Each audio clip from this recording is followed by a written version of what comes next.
we not doing the dun-dun-duns? I forgot. No, it's too late. I don't want to do it anymore. You made it. It's a Friday morning. You're hanging out in the break room. Rochester's Classic Rock, 96.5 WCMF. How's it going, buddy? Pretty good, buddy. What's going on, female buddy? Doing good, buddy. It is 38 degrees on a football Friday here in the break room on CMF. It's okay. It's okay. All right. Because it's going to get up into the low 60s. Yeah, we got a nice weekend coming up. Beautiful weekend. High of 66 tomorrow. Sunny. High of 69. Nice. Mm-hmm. Sunny on Sunday. Your Bills game forecast does not get better for the perfect. middle of October. Yeah. It's exactly what you want for a fall football game. We have a football Friday today as we get ready for the Bills-Titans 1 o'clock live Sunday here on CMF. If you want to watch the game, Yeah, what do you do? well, you can do it with one really cool itty-bitty man.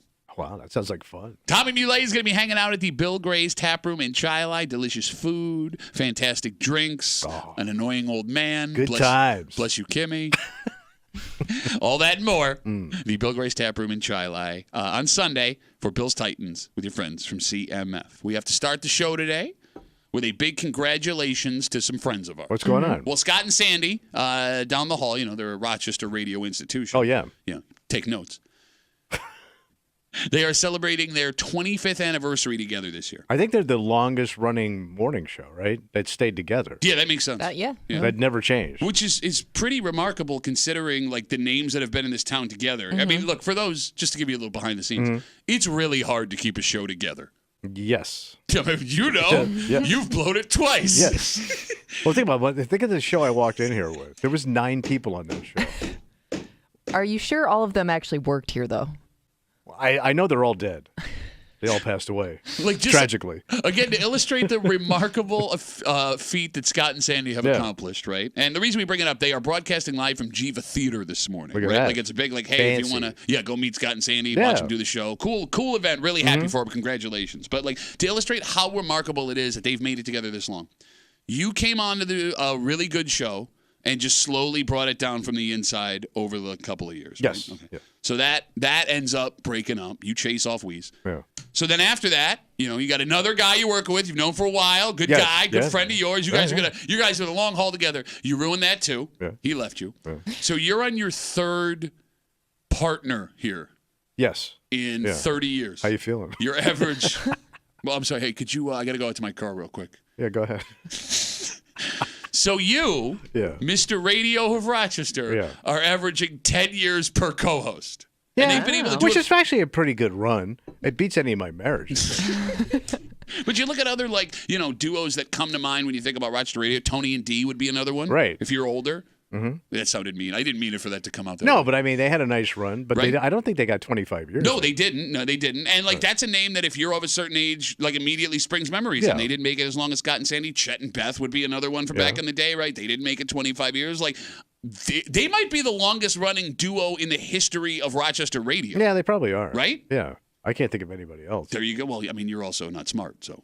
It's true. But the reason I bring this up, outside of, flowers to Scott and Sandy this morning, is as part of the event over at Jiva, they did a really nice job, like, decorating the whole place. And they have this, like, giant, like, Jumbotron in the lobby that's rolling pictures of, like, Scott and Sandy throughout the year. Yeah, usually do that for a funeral. I will remember you. You're probably in a few of those. No, he didn't take pictures. No, not you. You. Oh, yeah. Fat me. You were on the show. For those you were a moment in history. You were an executive producer. I was. I worked for 3.5 years with Scott and Sandy before I took this job. Were you fat then? I was well, no, I was like medium. You went in between. You were medium. I was medium. Medium chubby. Yeah. And then I started getting up to 300 by the time I got over here. Something about coming over here really put the pounds on me.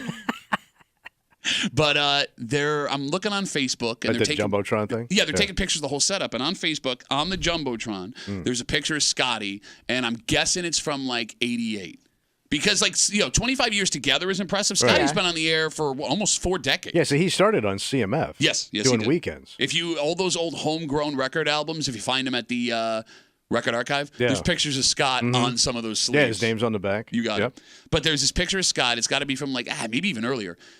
He's got to be a kid. He's a kid, but he's got John Bon Jovi hair. Oh. Feathered the hair ass. Pretty much everybody in radio did it. Yeah, it's the feathered mullet. You got it. But it's a powerful hairline. Oh, yeah. That hairdo took 2.5 hours. You're not lying to anybody. And it got me thinking. What's that? Right? Because, Scott and Sandy, but as we talk about Scott here, distinguished career. Yeah. Name brand here in Rochester. Very impressive. Wise in the radio game in ways that you will never be. But at one point, he was a good-looking young man. Sure. Right? And I want to know if guys get excited when they see those pictures of themselves younger on display, or if that makes you sad when you see those pictures of you younger on display. Oh, okay. And the phone number is 252-WCMF, 252-9263. And I'm not asking you. I'm asking your opinion because, look, I'm at this point, too. I'm 38 now, right? Yeah, but you're still a But kid. sometimes, look like though, hell. even though you were younger, maybe in more in shape, but don't you make fun of your fashion choices though at the time too? Like it's kind of like a give and take because like that was you in your prime, but like also you'd never wear that or your hair like that again. But I still think you look good, even though because that wasn't a choice you made. That was just the style of the times. I guess. Yeah. Right. So I think with most men, I don't think it depresses them. It's not depressing. I don't think so. Okay. Just based on how men think. Go on. Because men still think they look good. Like to this day. You Yeah. mean. Okay. Hey, I still got it. True. Some of them maybe never gave up those jeans. Or that hairstyle. Yeah. Or that mustache. Yeah. But like, it's easy to think I look good, not having anything to compare it to, right? Like, you're a slave to the moment. Yeah. But when you have to like stand next to that picture of you from 10, 20, 30, 40 years ago, or like your wife goes, "Oh my God, look what I found," and she holds it up next to you. I mean, it is a reminder that you have some more wrinkles. Maybe you have a little more weight on. Your hairline is not what it used to be. Your face is just black, right? Like that. I'm torn on this. I think most guys don't see it when they look in the mirror. They see that young guy still. Okay. You know what I mean? Is it different for women? Because like you're haggard now. Jesus, that was- No, look. I mean, we're on his show, right? I mean, I'm kind of in the Oh, I'm harsh. I'm kind of in the camp right now of like I make fun of like the stuff I wore in high school. You know what I mean? Like you remember like how like Makeup? Hollister shut up. How like Oh, Hollister I'm harsh. She told you to shut up. She just He laughed called you about it. haggard. I just made your Merle Haggard, very talented. Very talented He was. musician. like you know how like you'd wear like 10 layers of shirts for some reason. Yeah. Like I don't look back at those times like, wow, I was nailing it. You know, I don't But know. we're talking It's- more about your face, like Yeah, how but you actually look. You're right, but I guess I just look young, sure, but I can't get past like the stuff that I'm wearing and the way I wore my hair. And Okay, stuff. so you don't even see your like face, that your crunchy, body. Okay. that But women can crunchy also- stuff that I put in my hair. That like every girl wore their hair that way. I'm just like, oh, what a terrible look that was. You don't even know how hard it was to make out with you guys. Like you needed yeah, a hazmat there was no suit. running fingers through that hair. I'm just talking about the fumes I was breathing in. But women can do things to maintain their looks, and they will. Guys don't. I do think women are better at adjusting. Yes. You know what I mean? Well, no, you say that. Makeup, hairstyles, they can paint themselves up better than we do. Well, no, there are things men can do. We don't. We just don't do it. Like that excuse. Look, 50 years ago, you're right. Your dad didn't have anything he could do to look No, better. he didn't care. Your mother had makeup, right? Yeah. But now, like, look, there are male skincare You routines. can do that, but I don't think it. I mean, the vast majority of men probably don't do that. Agreed. I'm not doing that either, right? Right. My wife's a dermatologist. I'm not doing that. Yeah, it's true. She keeps leaving product out for me to try. Yeah, okay. What are you trying to say? Yeah, I mean, there are options now for men. But I'm not going to do it. No. I do wonder how long it's going to take for that to be like a standard everyday thing. It's just a matter of time. Oh, like where guys now just do that? Yeah, yeah. Because, I mean, look, But man. it's expensive. It is, but Like, who's got the money to? Like, even that Botox stuff is like $1,000. oh, I'm not even talking No, Botox. you're Like, that's talking extreme. just What are you the talking? base level stuff. Yeah, like, for Like example, scrub? you're familiar with talk about scrub. Got some scrub. Scrub over your there? face. That's what I'm talking Exfoliating. about. Thank you. Like, Kimmy, if you walk into like a Sephora, Yeah. Yeah. they have a whole section of like these creams. Men care. Yeah. Men's. But I figure that stuff doesn't face really work. care. It's just like a joke. I don't know. It might help a little. I don't know. There's stuff my wife uses. She's I mean, but even think of like just like if you have a beard, like maintaining your beard, things like that, like maybe getting it trimmed up every now and Or then. wiping the yogurt out of it, maybe. Sometimes before it's it just like a starts. little polish, nothing major, but like it's okay to like go to a barber every now and then. okay. That sounded condescending. But guys that wouldn't. I'm just gonna let my beard grow, That's what I. grow and grow and grow. Why? I don't sound like that at all. No, but you maintain your beard. Yes. I mean, you do. have product for your beard. Yes. Yeah, don't you use beard balm and all that crap? Well, I've balm based, so I don't need to balm anymore. You balm base? Balm. Well, like you got to start in with the balm and work. So it what's that, in. like conditioner? No, conditioner's conditioner. The balm, like it's hard to explain. It's if you're not a beard person, I don't want to do it. So does it make it softer? It does. It holds it together. A nice soft beard? I got a nice soft beard. Well, like I don't want like stringy Amish. Well, beard. that's men. Like those old pioneer guys, Yeah, man. I don't want. There's like dead animals and stuff in them beards. There's a dead animal in a beard. Or like simple things like just you know how like as guys get older, their eyebrows just get out of control. Yeah. Like trim your eyebrows a little bit. I'm I not don't wanna- talking like waxing, just a little snip. I'm afraid to trim my eyebrows. So I have it done for me. Yeah. When I get my haircut. Yeah. It takes 2 seconds, man. It does. No, it doesn't take that long. Yeah. But it's funny how you start this conversation as we talk about, do you enjoy the old pictures of yourself on display? Scott and Sandy, they're celebrating their 25th anniversary together as a pair today. They're at Jiva Theater broadcasting live, like big party for them. Yeah. And as part of it, there's this big Jumbotron. And one of the pictures I saw on Facebook, it's Scotty from like 87, 88. He's got this John Bon Jovi feathered haircut. And he looks great. Hey, he's a kid. Yeah, strong hairline. Jaw looks fantastic. Hair feathered to the heavens. Right? And that's awesome. Like, cool. But I don't know. Like, when I see pictures of myself from back in the day, part of me is like, oh, I was nailing it. And the other part of me is like, I don't look like that anymore. It's kind of depressing. Yeah.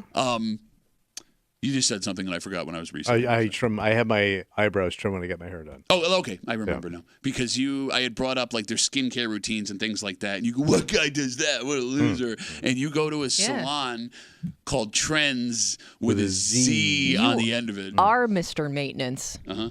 And I try to maintain. Yeah. And after all that work, you get that out of it. Think how bad it would be if I didn't. I worry right now. About what?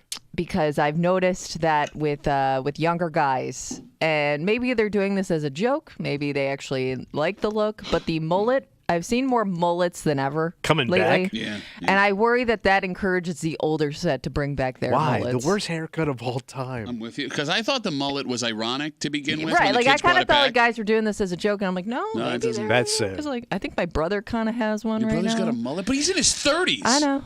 Yeah. He's been rocking it though. Again, I think it started out as a joke, and then he kind of decided that he Stuck liked with it? and he stuck with it. So we'll see how long this Because goes. no woman could like that haircut on a man. No, it's not great. Well, no, the American birth rate dropped from 88 to 93. Do you know that? Based on the mullet? Yeah, it was all mullet. They Sure. call it the mullet birth rate drop of 88 to 93. Very straightforward time. Wow. We got Facebook messages coming in. You can always get us at WCMF for the Break Facebook page. We're being sent pictures now. This comes in from Mark. Mark, I'm looking at a picture he sent me. It's him with no shirt on. Mark, for God's sakes. All right. I'm going to guess it's like 86, 87. He is standing next to a motorcycle. Of course. Mark, Everybody did back then. Mark, you were well built, buddy. Congratulations. And it's all gone, Mark. Mark writes, this picture makes me happy. It doesn't depress me. I don't look like this anymore, but when I see what I used to be, I smile and enjoy the time that I had. Well, that's the way. That's probably the healthy way of looking at things. Okay, Like at least you had it at one point, sure. but I wouldn't see it that way. No, I mean, You know what I mean? but Mark's right? Like, It's all washed away. life does have a cruel way of making you realize when it's too late that you were good looking at a point. Yeah, Like and you didn't squandered see it then. Yes. and you squandered it. Yes, exactly. Like there are times where like I don't like this about myself, or I Things wish I that could lose a bothered couple. you before. Exactly, exactly. And then 15 years later, you look back at that picture and go, I wasn't fat, I wasn't ugly, like I was actually pretty Right. good looking compared to Yeah. what I am now. Like if you took a picture of you two right now and looked at it 35, 40 years later, Yeah. you'll be surprised at how young you are right now. Yeah. You When you don't feel get like it you're now, getting older, but yeah. but then oh my God, I was a kid. I look like a baby, and you don't see it right now because you're in your old fugly bodies right now. Sure. But you're not as fugly as you think. Like, and You're here's never as fugly as you feel. Thank you. and like here's the other part. Like to your point, So fug on. if you were to take a picture of you right now, I'm and like 65. no, can I finish? Can I finish? Wait, 40 years from No, now? 5 years from now at your funeral, Yeah. when we put it up on the screen. Yeah. That's all I got. Oh. I just wanted to kill you in my imagination. So start taking nudes of yourself now so you That- can look back fondly. You should. It's not the worst idea. Yeah. You know, well, if you're of legal age, obviously. Well, yes. Well, no, I don't know. I don't need to break room on 13 Web. Unpopular radio show arrested for encouraging child pornography. We got a Dynamite Football Friday kind of break room for you this morning here on CMF. All right. We said Bills Titans 1 o'clock Sunday live here on CMF. Tommy is 1 for his last 15 in his picks. Yeah. But I'm sure you're going to do better this week. Oh, sure. Even though you know nothing about the Tennessee Titans. I've been to Tennessee. Been in Nashville. What's the name of the starting quarterback for the Titans? The kid right now? Yeah. Williams. Williams? Yeah. No.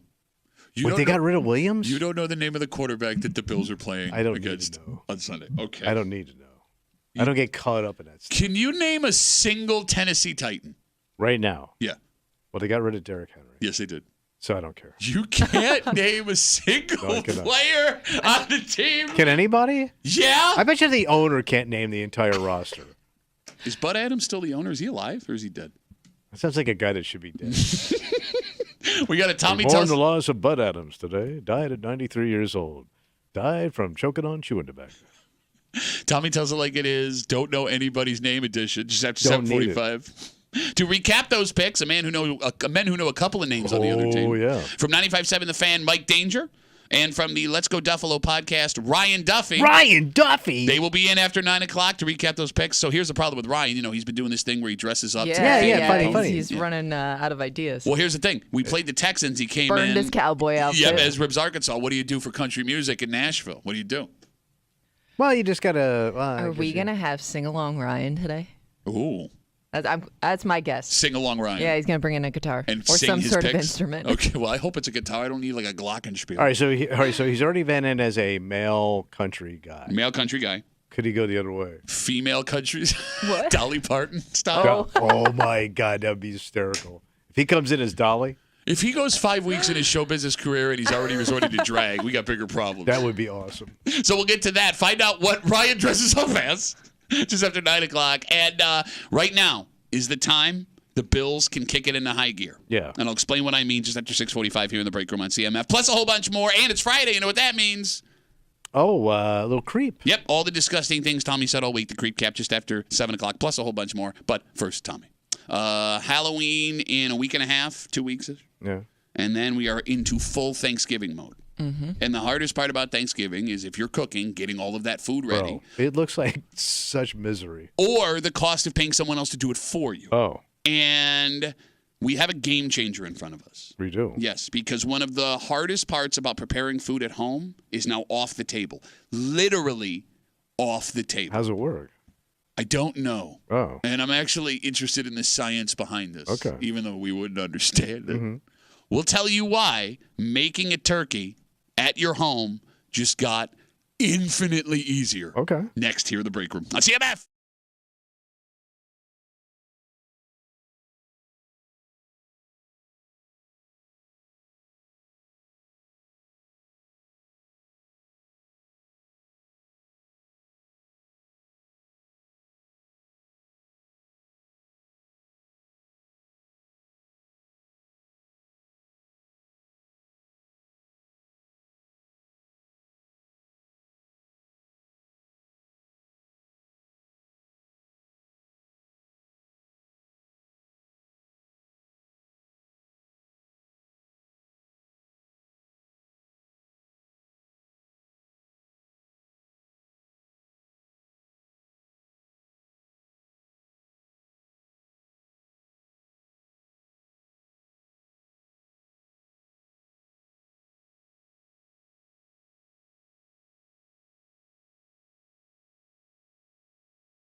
Thanksgiving in like 2 weeks, or excuse me, Halloween in like 2 weeks, Yeah. and then we are straight into Thanksgiving. Yeah, then we're slammed into the holidays. And Thanksgiving's a stressful holiday, one, because of family, right? Like, that's hard to deal with. But if you are someone that is preparing food, it seems like it's an endless task, Yeah. especially if you're responsible for the bird.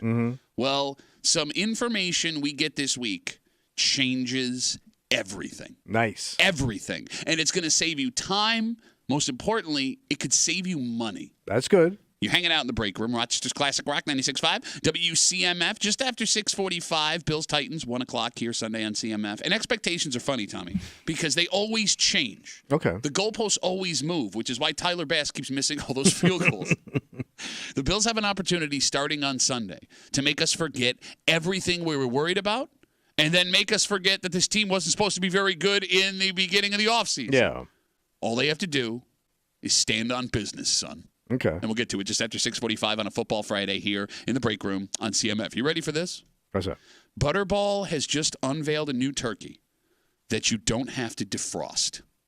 But it comes to you frozen. It's a frozen turkey. And then you just cook it frozen? It can go straight from the freezer into the That's- oven. How Man. does that work? That saves you a day. And why can't you do it's- that then with a regular another frozen? Well, because turkey? it wouldn't cook evenly. I don't know what the technology right, is like here. that's what I'm wondering. Like, how do they freeze this differently? I tried to look it up. I Yeah. couldn't figure it out. But again, Cryogenics, like they did with Ted Williams' head. They said you could cook his head right. You could throw his head right in the oven, and you would have a major leaguer for dinner tonight. Pair that up with a nice wine. Mwah. So there were a couple of reasons why Butterball said they come up with this idea. One, a shockingly large amount of people don't know how long you have to thaw a turkey Because for. it can take forever. So up to 3 days in the refrigerator. Right. That you Okay. need to thaw your turkey if you're going to Wish be my making your mother turkey. never did that. They just let it sit in Florida. Which comes to the second point. Yes. This keeps people from getting sick. Yeah, the bacteria builds up. Yes, not only on the turkey, but even if you take care of the turkey, okay, the raw turkey on the counter, people will then cook on the counter with the Yes. raw turkey there, and people end up getting sick. You get the holiday squirts. But the funniest part of this, the third reason they came up with this, and it might be the biggest reason, What? a surprising amount of Americans that don't want to touch a raw turkey. It is, I mean, it does feel kind of weird.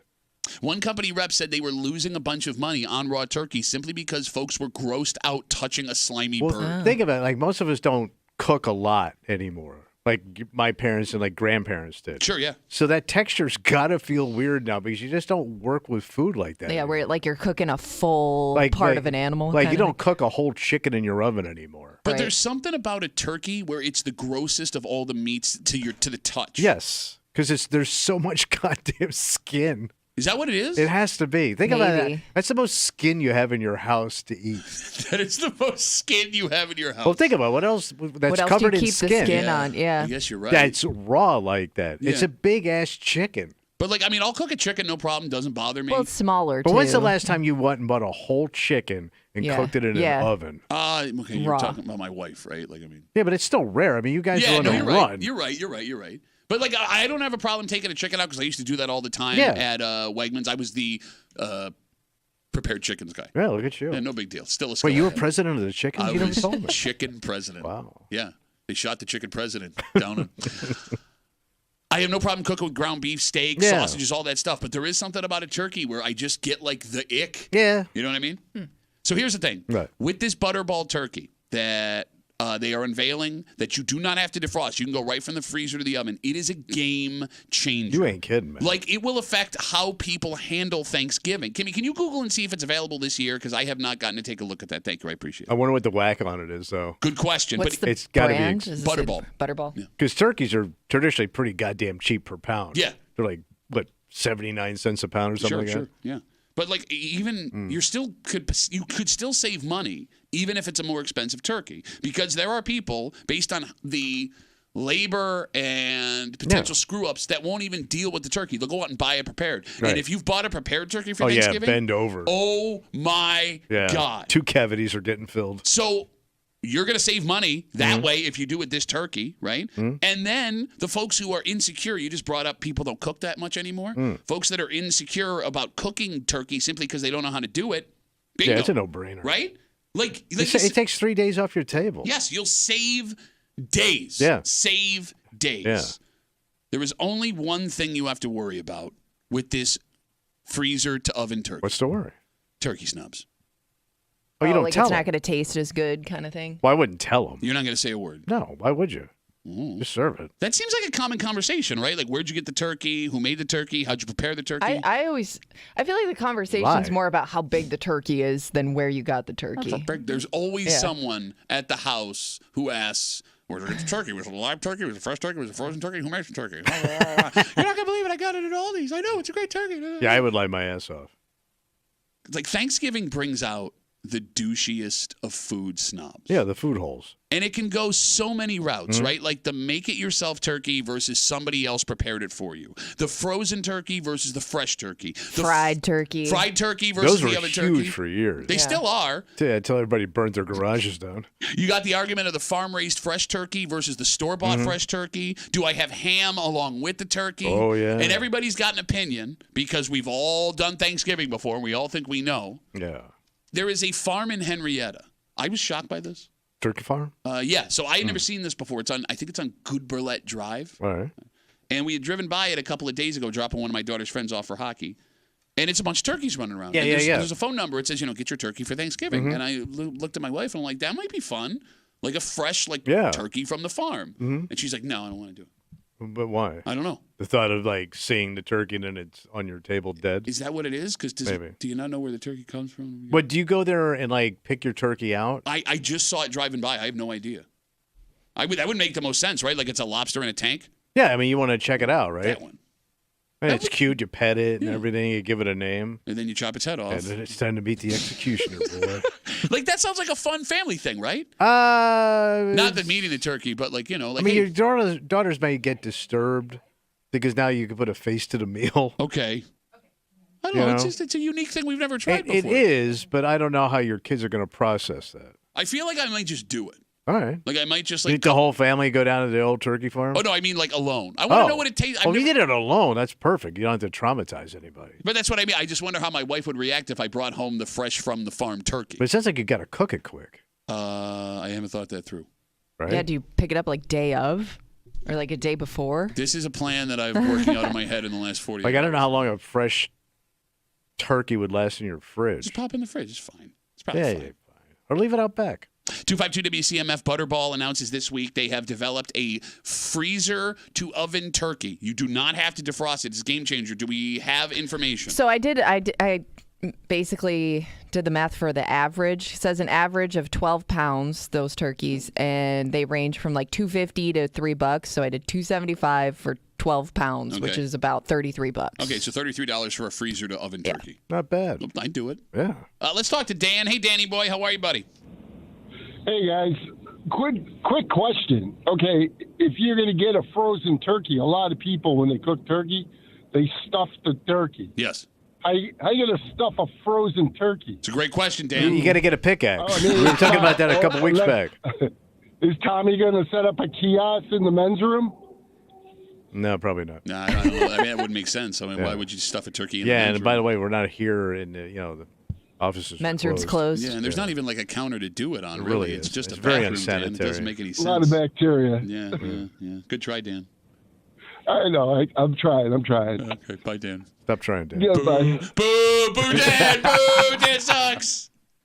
Well, you know what would help you with paying for Thanksgiving dinner? Job. Well, $5,000. $5,000. We got your chance to fall in a 5K a day, and winning is easy. Mm. You just download the free Odyssey app, you log in, you listen to WCMF for at minimum, Okay. an hour each day. What happens then? Well, that's your daily entry. And I'm we will- locked in. Yes, and one person in this national contest will win $5,000. $5,000 give me. Every single day, fall into 5K a day. Download the Odyssey app, and good luck from your friends here in the break room on CMF. All right, the Buffalo Bills have hit what we believe is the soft spot of their schedule. Yeah, so they could go on a nice run here. That's just it, man.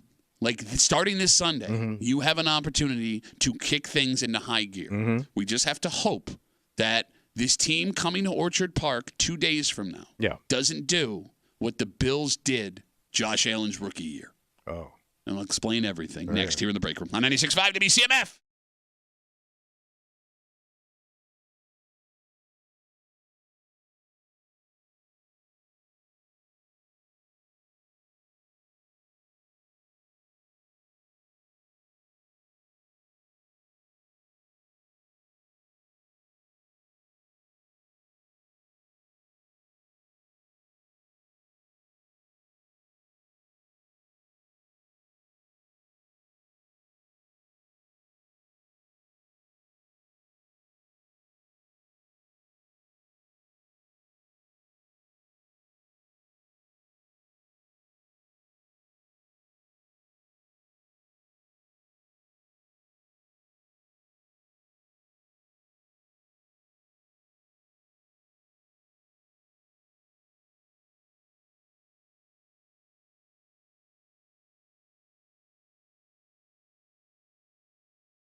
It has been a hell of a first 6 weeks for your Buffalo Bills. Mm-hmm. You start the season in shocking fashion. They look Crushing. like best team in the league. Yeah. Then in a matter of 2 weeks, calls from some fans for coaches' heads and screams that the offense is broken. Bye, everybody. Exactly. Yet, somehow, the Bills are in an amazing spot right now. Because come Sunday, the Bills have a chance to cement themselves into a position we've all become accustomed to them living in. Yeah. You're hanging out in the break room, Rochester's Classic Rock 96.5. WCMF Bills, Titans, 1 o'clock Sunday, live right here. Pregame starts at like 8, 9 o'clock in the morning. Yeah. If you want to watch the game, Watch it. you can do it with the biggest football fan I know. Look at the party. Tommy Muley is going to be hanging out at the Bill Grace Tap Room in Chi-Li. Fantastic food, delicious drinks, a man in shoes that don't fit the aesthetic of the environment. What are my zips? Yeah. My zips. My dingo zips. Putting on my dingo zips, guys, for some football Sunday. Go hang out with Tommy Sunday, 1 o'clock at the Bill Grace Tap Room in Chi-Li with your friends from 96.5 WCMF. Tommy, Yeah, buddy. the Bills are 4-2. They own a 2-game lead in the AFC East. They're riding high, buddy. Even better, they just scored a wide receiver in Amari Cooper that is supposed to fix their offense. We'll see how that goes. But the reality is, for Bills fans, the regular season has just become like a formality. All that matters now is getting into the playoffs and making a run.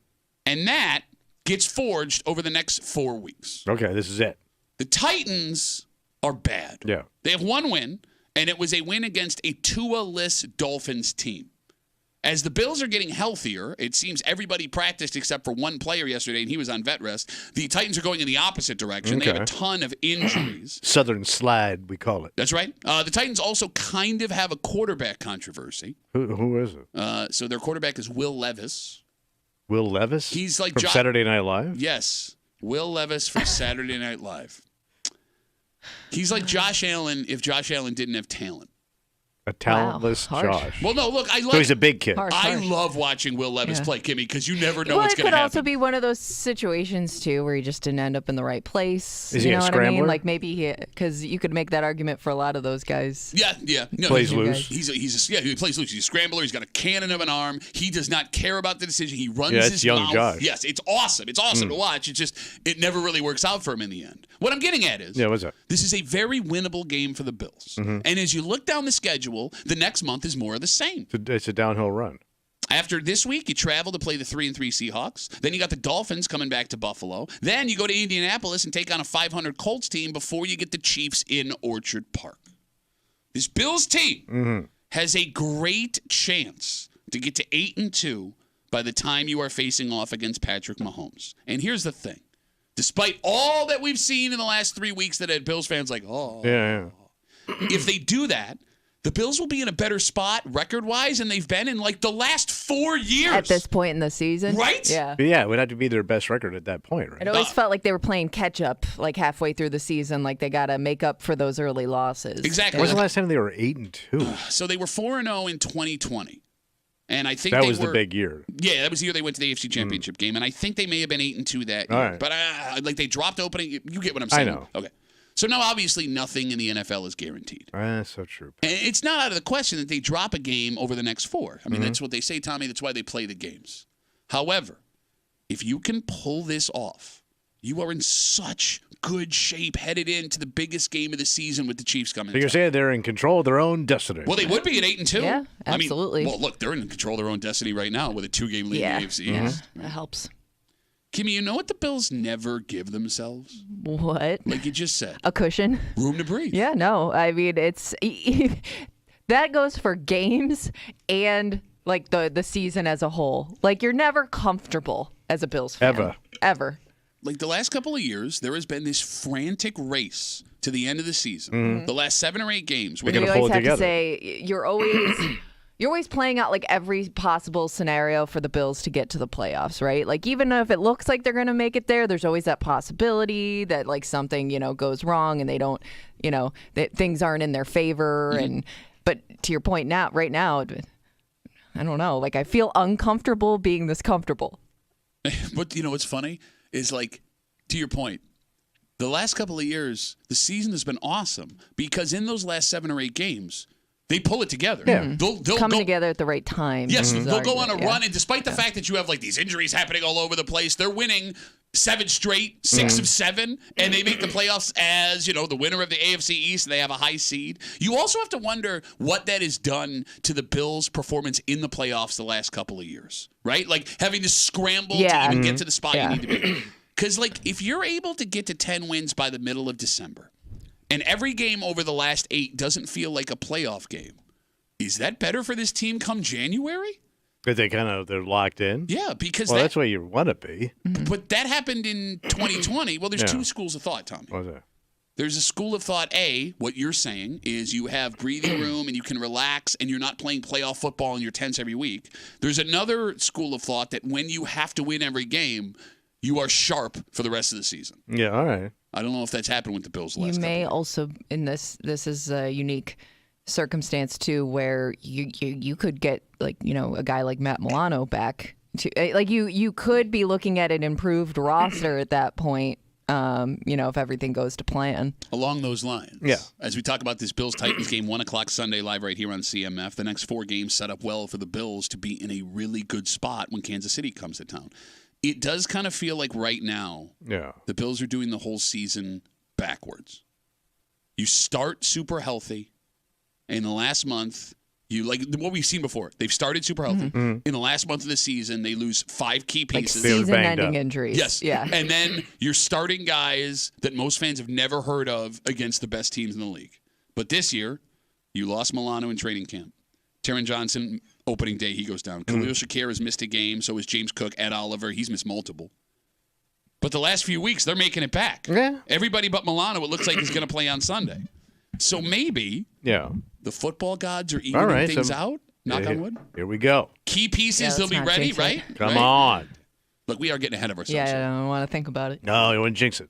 We have to see if coming off an emotional win on Monday night on a short week is something the Bills can handle. We have to see what this offense looks like over the next 3 to 4 weeks as Amari Cooper, the new wide receiver, gets up to speed. We have to see how things shake out across the rest of the AFC. I mean, do the Ravens had a rough patch? Can you beat Kansas City in the regular season again? Give yourself a chance at the first overall seed. All of these are in play. Oh, Can you play in the daylight as opposed to nighttime? Can you play in the daylight? I mean, it's a transition. Is it a 4:25 game? Which one? No, this weekend's 1 o'clock. Oh, right. Well, if I'm not mistaken, Sunlight. What's that? the Bills are undefeated in sunlight this year. That's a weird stat. Well, because they played that Texans game in a dome. Yeah. Oh, I guess, well. The only sunlight game they've played was opening day. Oh. Right? Because it was Oh, yeah, they've had primetime games. Yeah. prime time, and then the other 1 o'clock game was Houston. So the Bills are undefeated At in night? the sun. Oh, in the In the sun. sun, they are undefeated Okay. this Okay. season All right. in the NFL. I don't know. I have this weird comfort with this season being so different than the last 4. Like, we've seen the same thing over and over and over again with this Bills team since 2020. And this year they did things different multiple ways, right? Like they say the definition of insanity is doing the same thing and expecting different results. Maybe this pays off. All right. This is all positive stuff, good stuff. Oh, you want the It negative? also feels like Josh is more confident than ever, and I don't know if that's a He's combo mature. of Steph Diggs not being here anymore. So maybe he stepped up his role as taking charge. I mean, he hasn't had that same turnover issue so far like he had last season. He has yet to throw an interception. It just He's got an feels adult like girlfriend that helps. Okay, I hate guys It like helps. you. It helps, man. No. Having a woman that's established instead of like some high school sweetheart that's too clingy. I can't let She does that her own slide. thing. I cannot let that slide. I think that clears his mind. No, man, because I hate when they She knows how to argue- work a man. But they do this with every player, right? No, but like- Travis Kelce, Taylor Swift, they go win a Super Bowl. You don't think Not that women they were- get in a man's head? I mean, I guess a bad relationship can. I don't know. I would But argue don't the know. worse your relationship, the better you're going to play on the field because that's your escape from that True. person for 3 hours a Yeah, week. but maybe everything's settled down and cool. That you can concentrate on the game. Is that what it is? Yeah. Bro, She's doing her own thing. He can concentrate. That other chick was probably on top of him 24/7. Haley Steinfeld goes My to God, every- she was dragging him to furniture stores in Rochester to look at like end tables. You don't He think didn't I have wonder time if she for got that the crap. furniture in the split. This chick is established. Haley Steinfeld drags him to multiple cities across the Yeah, country. he's like on red carpets and stuff. Yeah, but that's like off-season crap. Oh my God! No, it's not. No, it's not. He's doing on-season red carpet. on season, on McDermott carpet. ain't playing that crap. You know I'm right, man. No, I don't know. You're right. You get established trim with her own thing going on. It takes a lot off the plate. I've seen far more paparazzi pics since he started dating Haley Steinfeld, the actress. For those who don't know, she's an actress. Yeah. Him jerking around off-season. He's playing golf. He's having fun. Okay, but no, but he's serious. He doesn't have his girlfriend. Yes. Oh, shut. They just Everybody's had a clingy girlfriend that drives you nuts.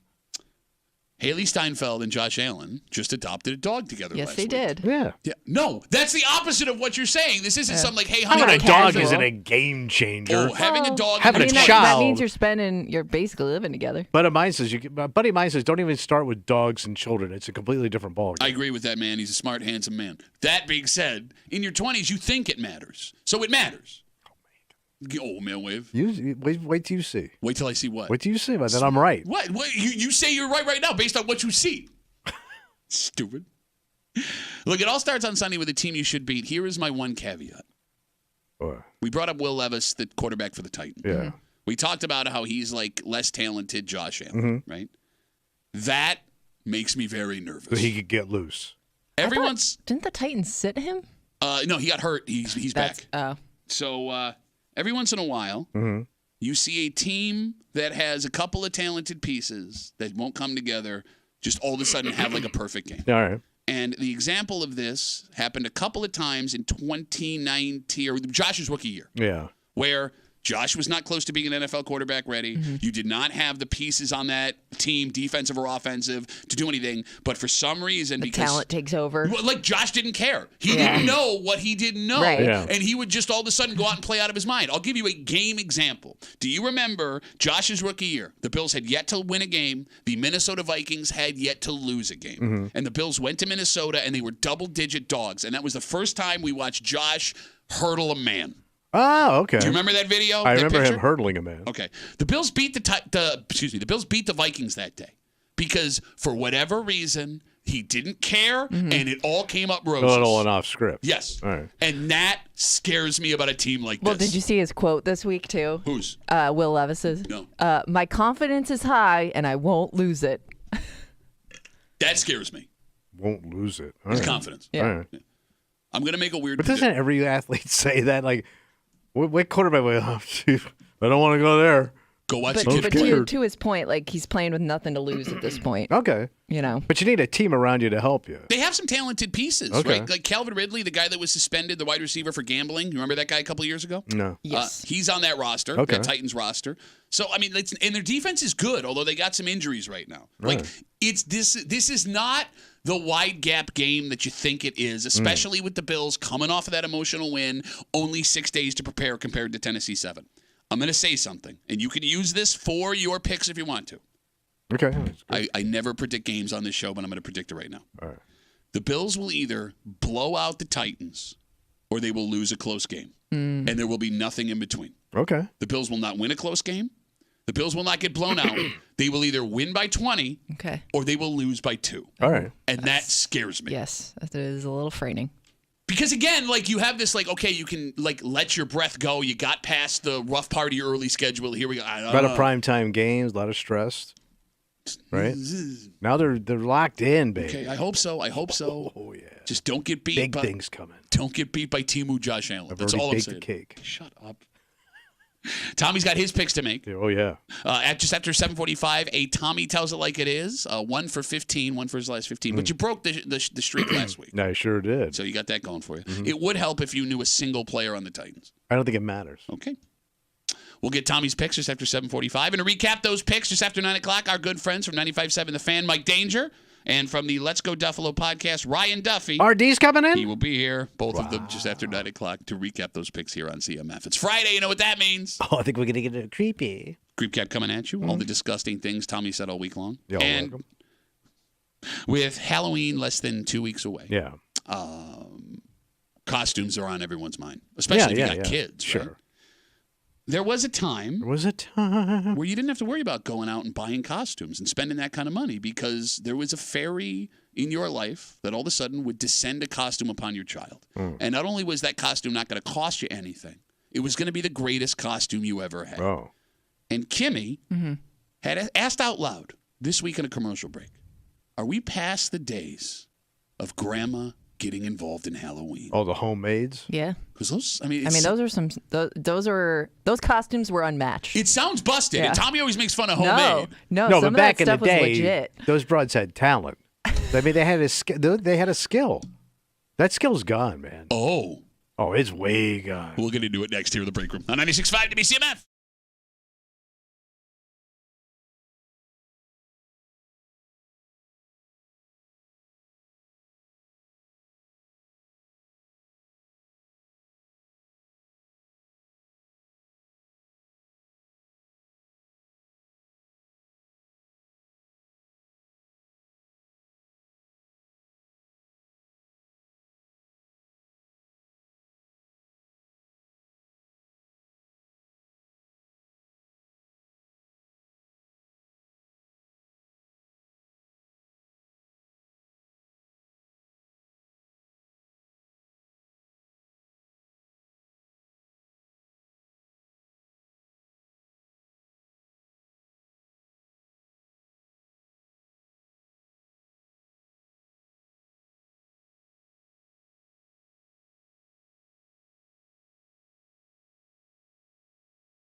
Come back with me, Tommy. Where are we going, Pat? The Halloweens of our youth. Oh, yeah. Greatest night of the year. Out with your friends, free candy, wearing the kind of costume that may be a permanent thing of the past. Because for folks over a certain age, you weren't taking a trip to Party City or Spirit Halloween to see what you wanted to dress up Didn't as. exist. Yeah. You went on a trip with this person to Joanne Fabric. Yep. A person that maybe isn't a part of this tradition anymore. Where's she going? You're hanging out in the break room, Rochester's Classic Rock 96.5, WCMF. We got stuff to give you. What we got? You can log on to the contest page, WCMF.com, enter for your chance to win a pair of tickets to see comedian Brian Regan. Great show. Unbelievably good show. He's live at the Kodak Center on May 28th. Tickets go on sale today, 10 a.m. at livenation.com, but you can win them right now, WCMF.com. Good luck from your friends here in the break room, also on CMF. Before we get to costumes, it is Friday. Well, it's get a little creepy. You're so Creepy good. season with the Halloween. It is. Well, no, it's scary season, not pervy season. Yeah. In fact, if you... Oh, there's some pervs out there on Halloween. Okay, for God's sakes, man. They at the bar. All the disgusting things Tommy said all week long. It's a creep cap happens now on CMF. It feels so dirty. Get down on the creep cap on WCMF. Wants to date a married man. Damn for daddy. Damn for daddy. No, see, we tried to blow past it. It's a great Van Halen song. How's that go? Got it bad. I'm damn for daddy. Why is Sinatra doing Van Halen? I don't know. Shut up. More shallow finger legs. It's a shallow finger. So your mom enjoys it. Thank you? It's better than the How alternative? deep is your ball? Can I flush some left out? Yeah, I love left out fudge. Why didn't you tell me, man? Why is that? I just got into the fall fudge game. Get the hell out of here. Yeah. Where can I find I you? got a little kiosk in the men's room. Oh, and what's your business called? It's called Uncle Tommy's Old Time Fudge Factory. From fudgy to your face. Oh, Sauce. what are you, Carson? Taste my fudgy. Stop it. He's not the president. You don't call him chef. He's president of the protein. Shut up. No, you're president of the protein. No, your mom was last I night. said you first. She ate it all up. The hand would be harder. You think so? Yeah, So yeah, it's not as good. We're on camera. I'm just doing diddle fingers. Logic spewer. I spew much. You spew a lot. Ask your mama. Mother. That's what she said. Well, it's only You'd hooked be up like to a one human thing. Asheville right now. You don't Oh have my them- God! There goes the house. Mom got swept away by 3 penises. Yeah. What gonna about say the no. old? I would think it also limits you. She's just gonna be like, It'd be like one of those seals in the circus blowing those horns. You don't have to do it with your face. Yeah, there's Well, a how else camera you on doing you it? now. No, you could have. We would have got it. Stop that. Man, you were really good at that. It's so good to be a creep. There it is, the creep cap on CMF. So we're off the air the other day. Yeah. And we're talking about Halloween costumes for kids. Mm-hmm. And Kimmy, you brought up a great question. Yeah, because I was thinking that like a lot of kids' costumes when we were really little, like were made by grandma. Yeah. Mm-hmm. And I was thinking of like the grandmas I know now, and I don't know The grandmas I know now. the modern get a day shot. grandmas, The cabal of grandmas. and I don't know. I guess how many of them are doing custom costumes anymore. Oh, I know. Zilch. Okay, you don't know any. I guess I just haven't You know seen one a grandma. custom costume in a long time either. On top of that. Well, but again, how would you know?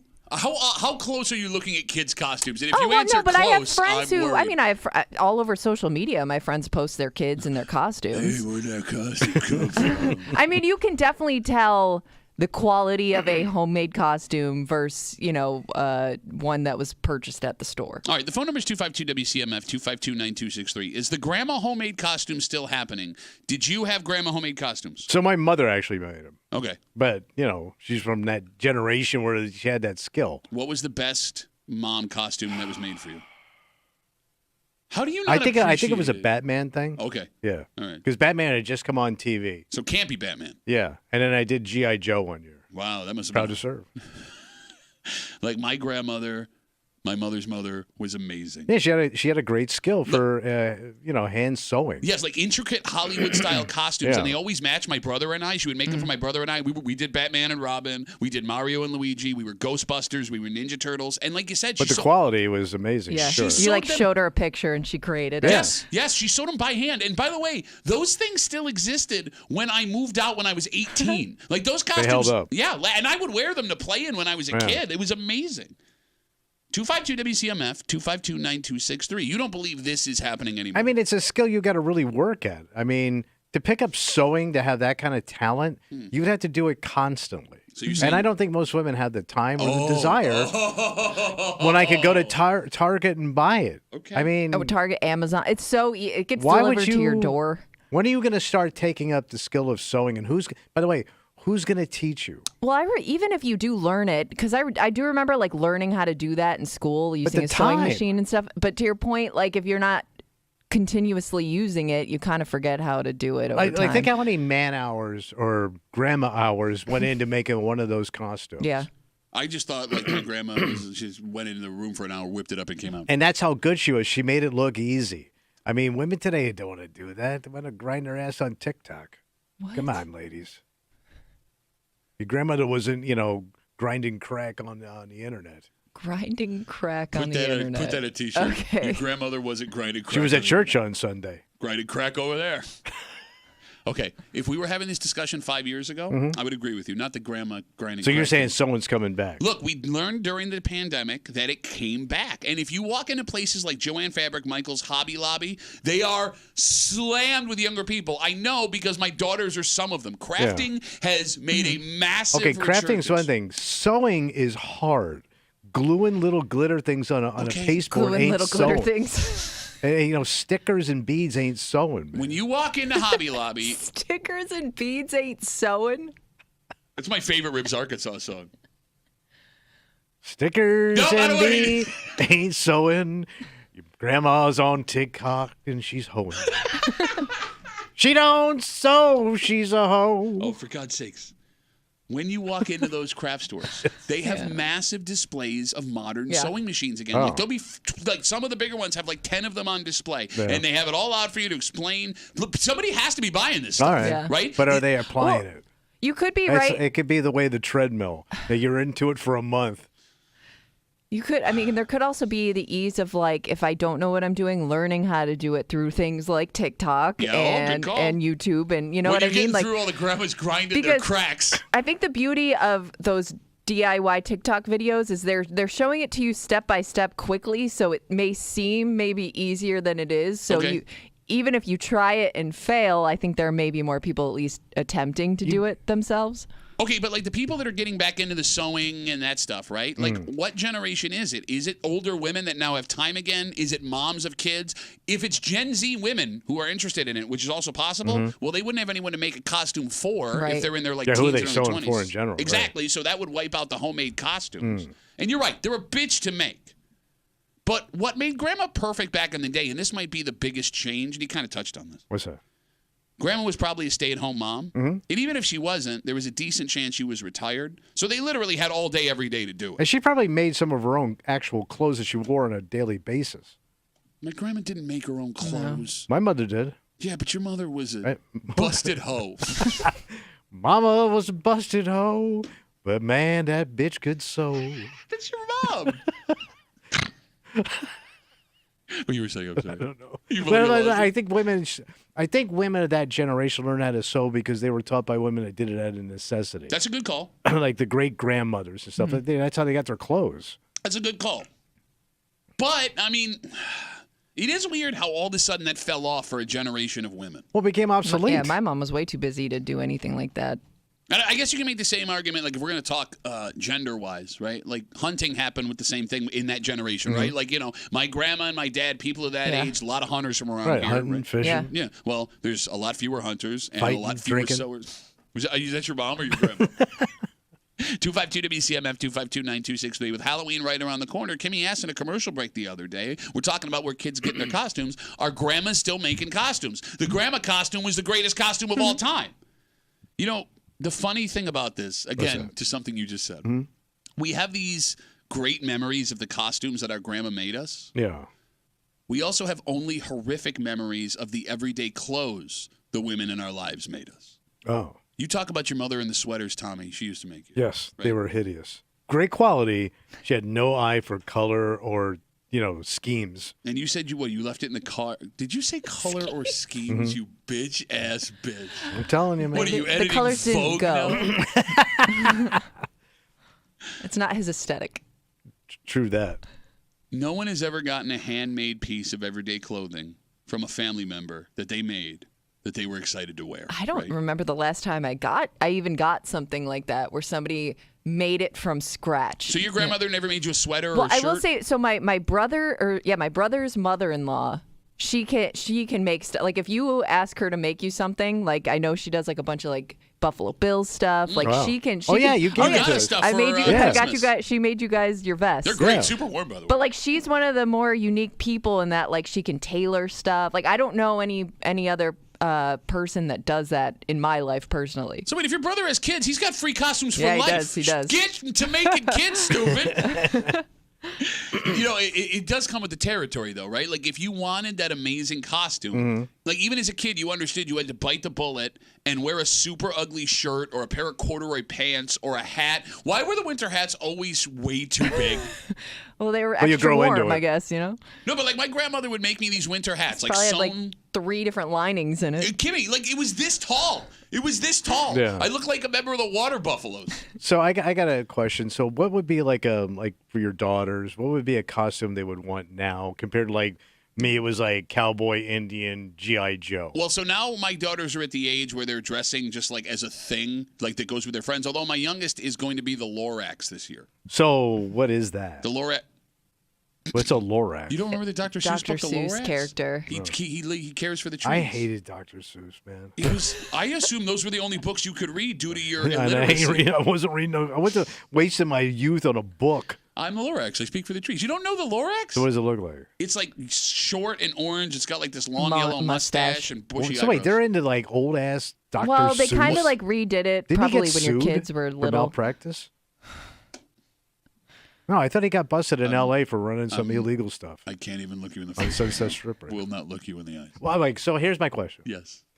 Are the costumes now also so more intricate now, what the kids are into, than the base stuff I was into as a kid? Oh no, I think like when it comes to Like, it younger, might be really detailed, where like a woman was like, I can't make that. No, I think it's No. the opposite. Like, bro, again, like I remember back to my grandmother, and maybe my grandmother was just the greatest sewer of all time. She could be. Every little detail was taken care of. Let me tell you a story. Can I tell you a story? Oh, I love a good story. Okay. So I was Batman in first grade, and she made me, it was a full jumpsuit.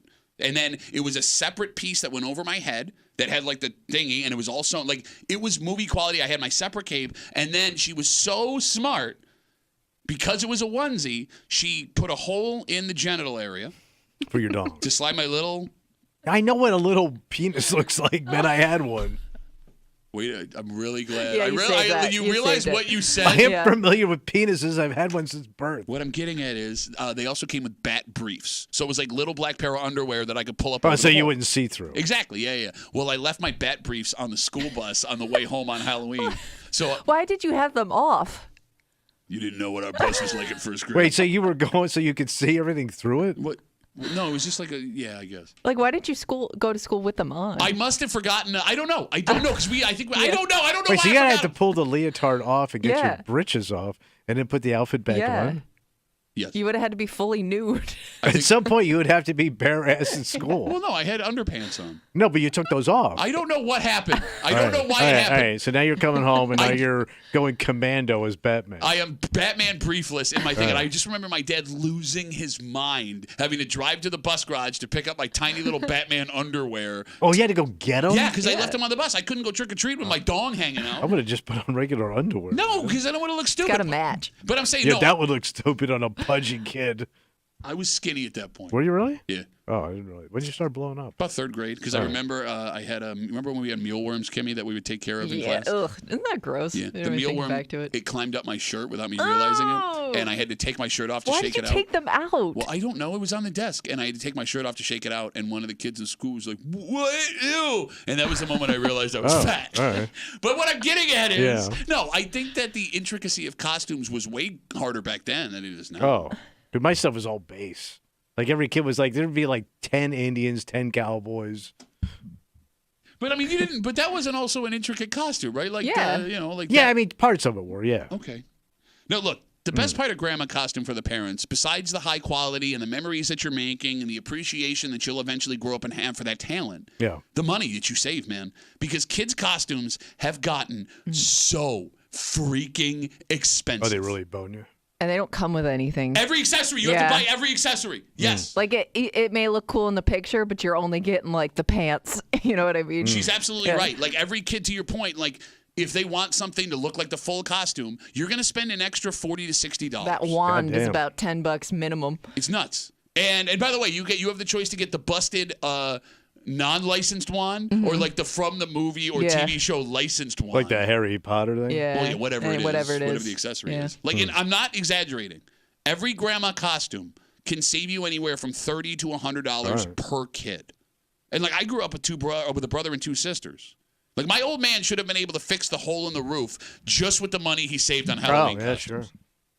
I mean, Damn. ladies, if you're listening, Get sewing. come on. Like, it's a Get great. your grandma skills going. Well, I guess guys could sew too. I mean, you bring that up. Some dude sewing. We did get One shoulder's off from the other one. We did get a message from Joe who Okay. said, I think we're forgetting that the last few generations have gotten more into cosplay or LARPing, so they may be making their own costumes. Do you Oh, know I what thought she- they bought that stuff. Do you know what she just said? Yeah, it's when you go to those stupid conventions Okay. dressed like a jerk. I'm just making sure. And I'm talking about the NFL. No, that's a great call. You're Yeah, right. I mean, I like- thought they bought those costumes too. I don't know. Maybe there are a lot of people making their own stuff. All right. Like, I mean, look at how big like those Comic-Con conventions are. I wonder how many of those are homemade costumes. That would explain why the Michaels and the Hobby Lobby Yeah. right down the street from RIT Booming. has so many Okay. sewing machines for sale. All right, so yeah, I mean, look, ladies, Get to it. get sewing and get back in the kitchen. What are you doing? She told me take me somewhere I've never been. I took her to the kitchen. Ah, come on. Let's take a break. You like your job, right?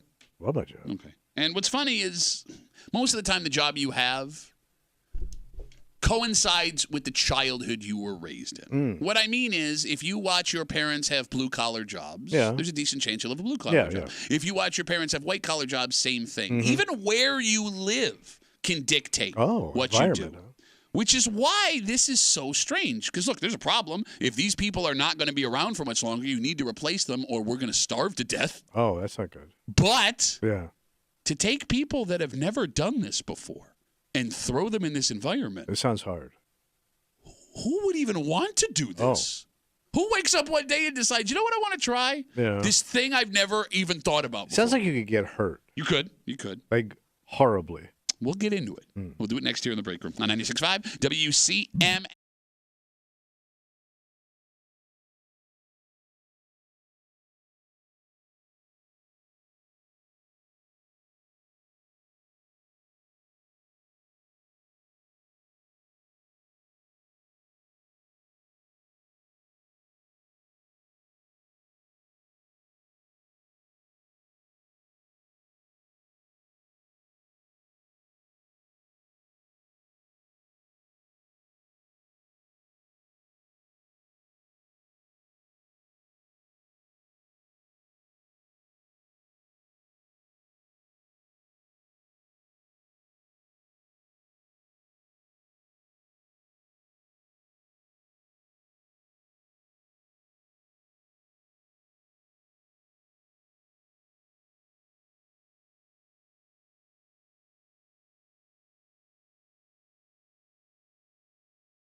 If you're watching the live stream, I almost give myself whiplash. that was the greatest video of all time.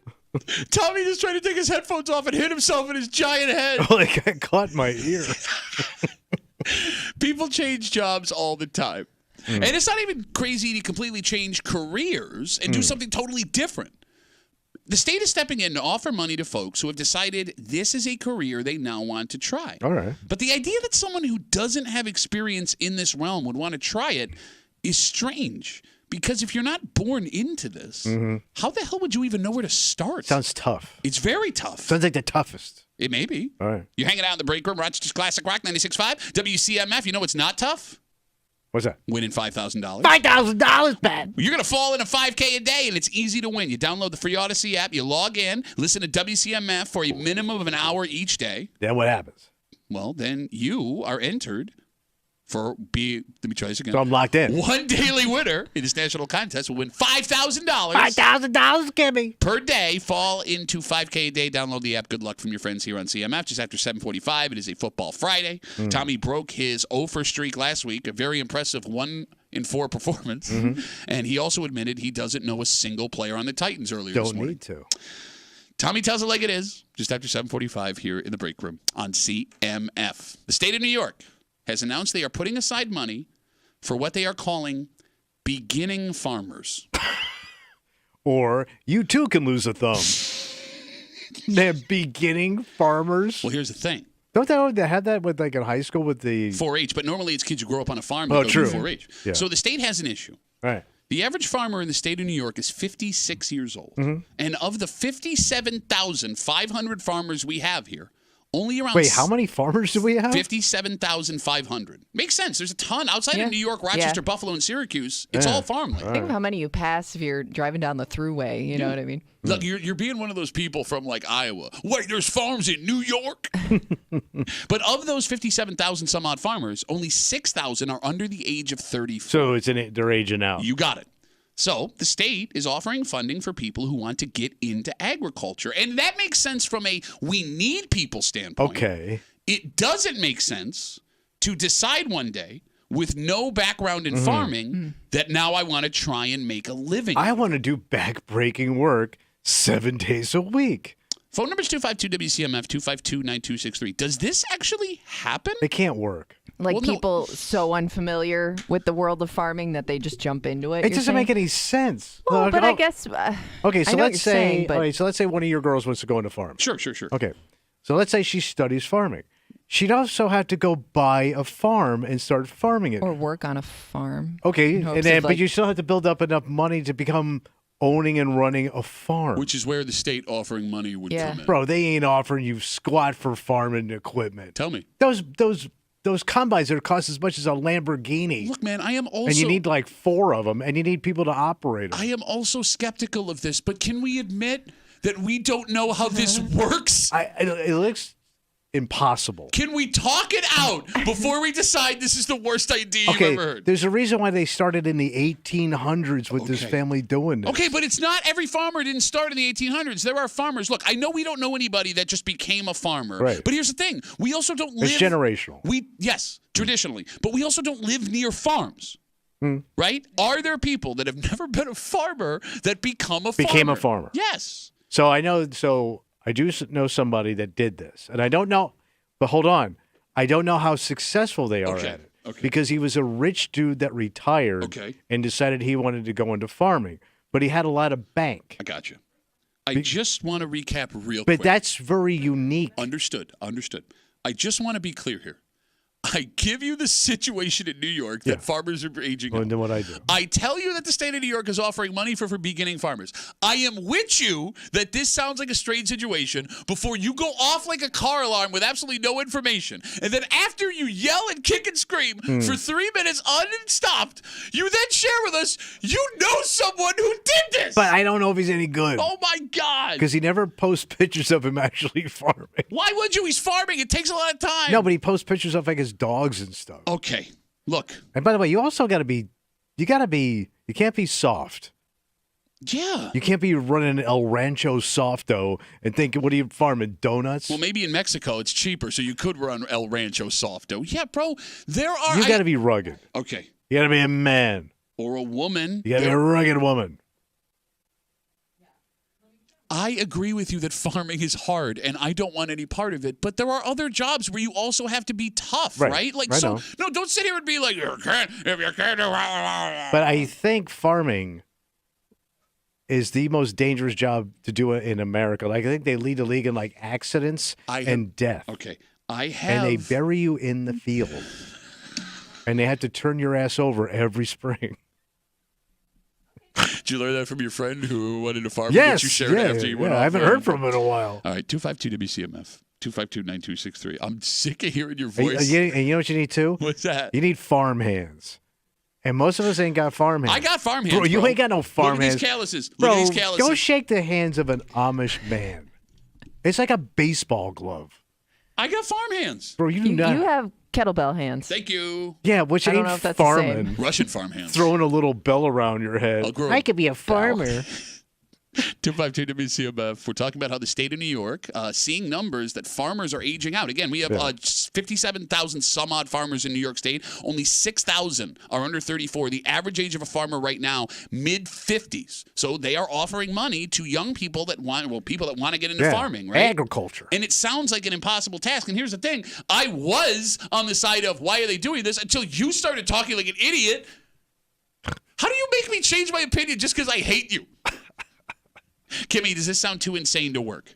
I mean, you got to try something, right? I don't see if you're somebody that maybe thought you were interested but didn't even know how to go about it. This would help kickstart that for people, right? If you don't do it, we starve. As the famous bumper sticker once said, no farms, no food. That is true. Let's talk to Jake. He's on CMF. Hey, Jake, how are you, buddy? Hey, not bad. What's going on, fellas? Yo.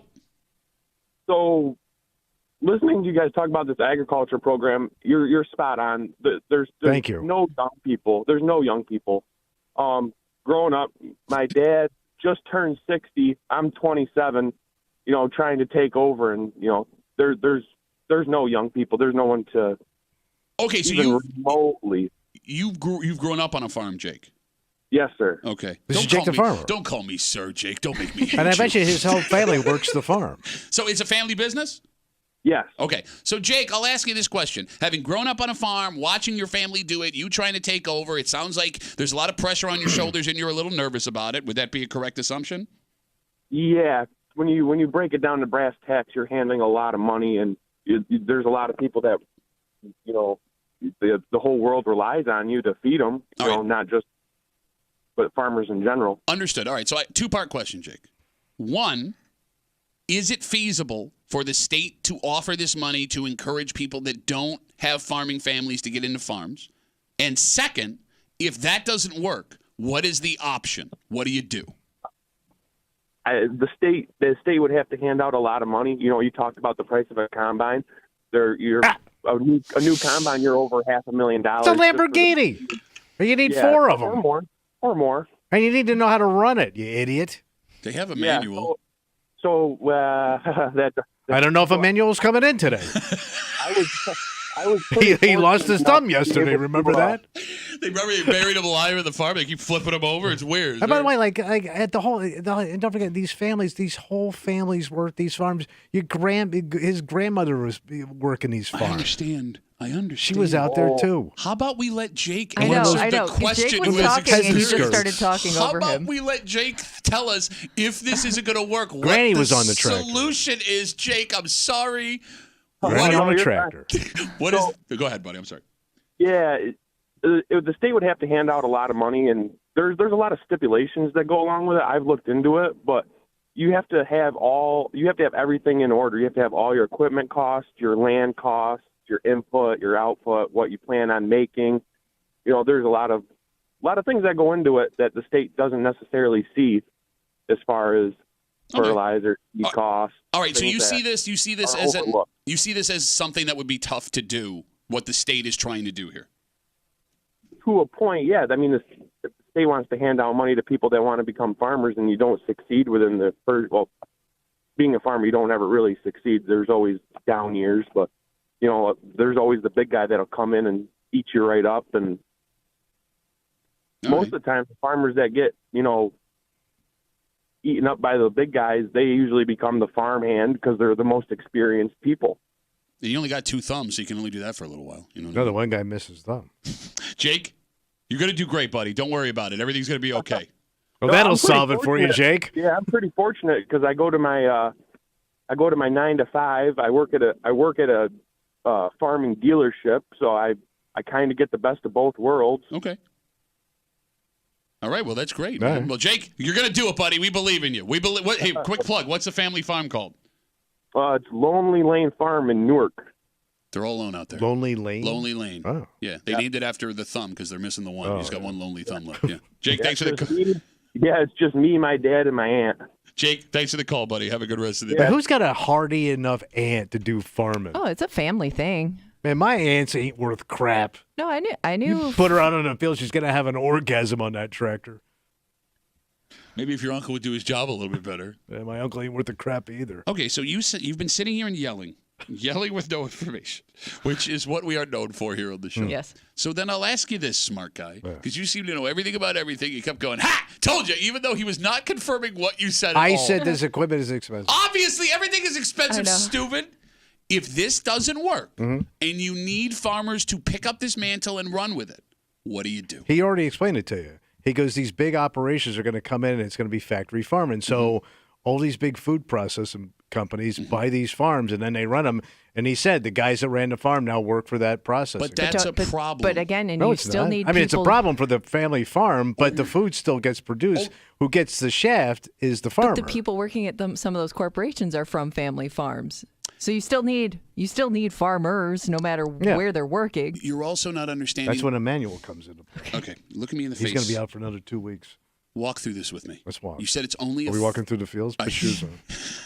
You said these big factory farms buying these places out are only a problem for the families. That are I mean, losing it their screws farms. the guy that owns the farm. It screws all of us because these big corporations that come in, the things that keeps the price of produce low is the fact that you have so many families Yes. competing. When all of a sudden all of them get bought up. I don't know if you've looked at this country the last 100 years. Right. When somebody buys up a bunch of stuff, prices start to rise. No, I think the prices go down. Also, I don't know. I don't mean to sound like a psycho here, but I'd much rather trust Jake and his family Oh, I do to too, give me but- something healthy off a farm than a corporation that's only worried about profits to shareholders. Sorry. All right. So, yeah, don't tell me it's not a problem for us. So when you sit here and go, sucks, just let the corporation.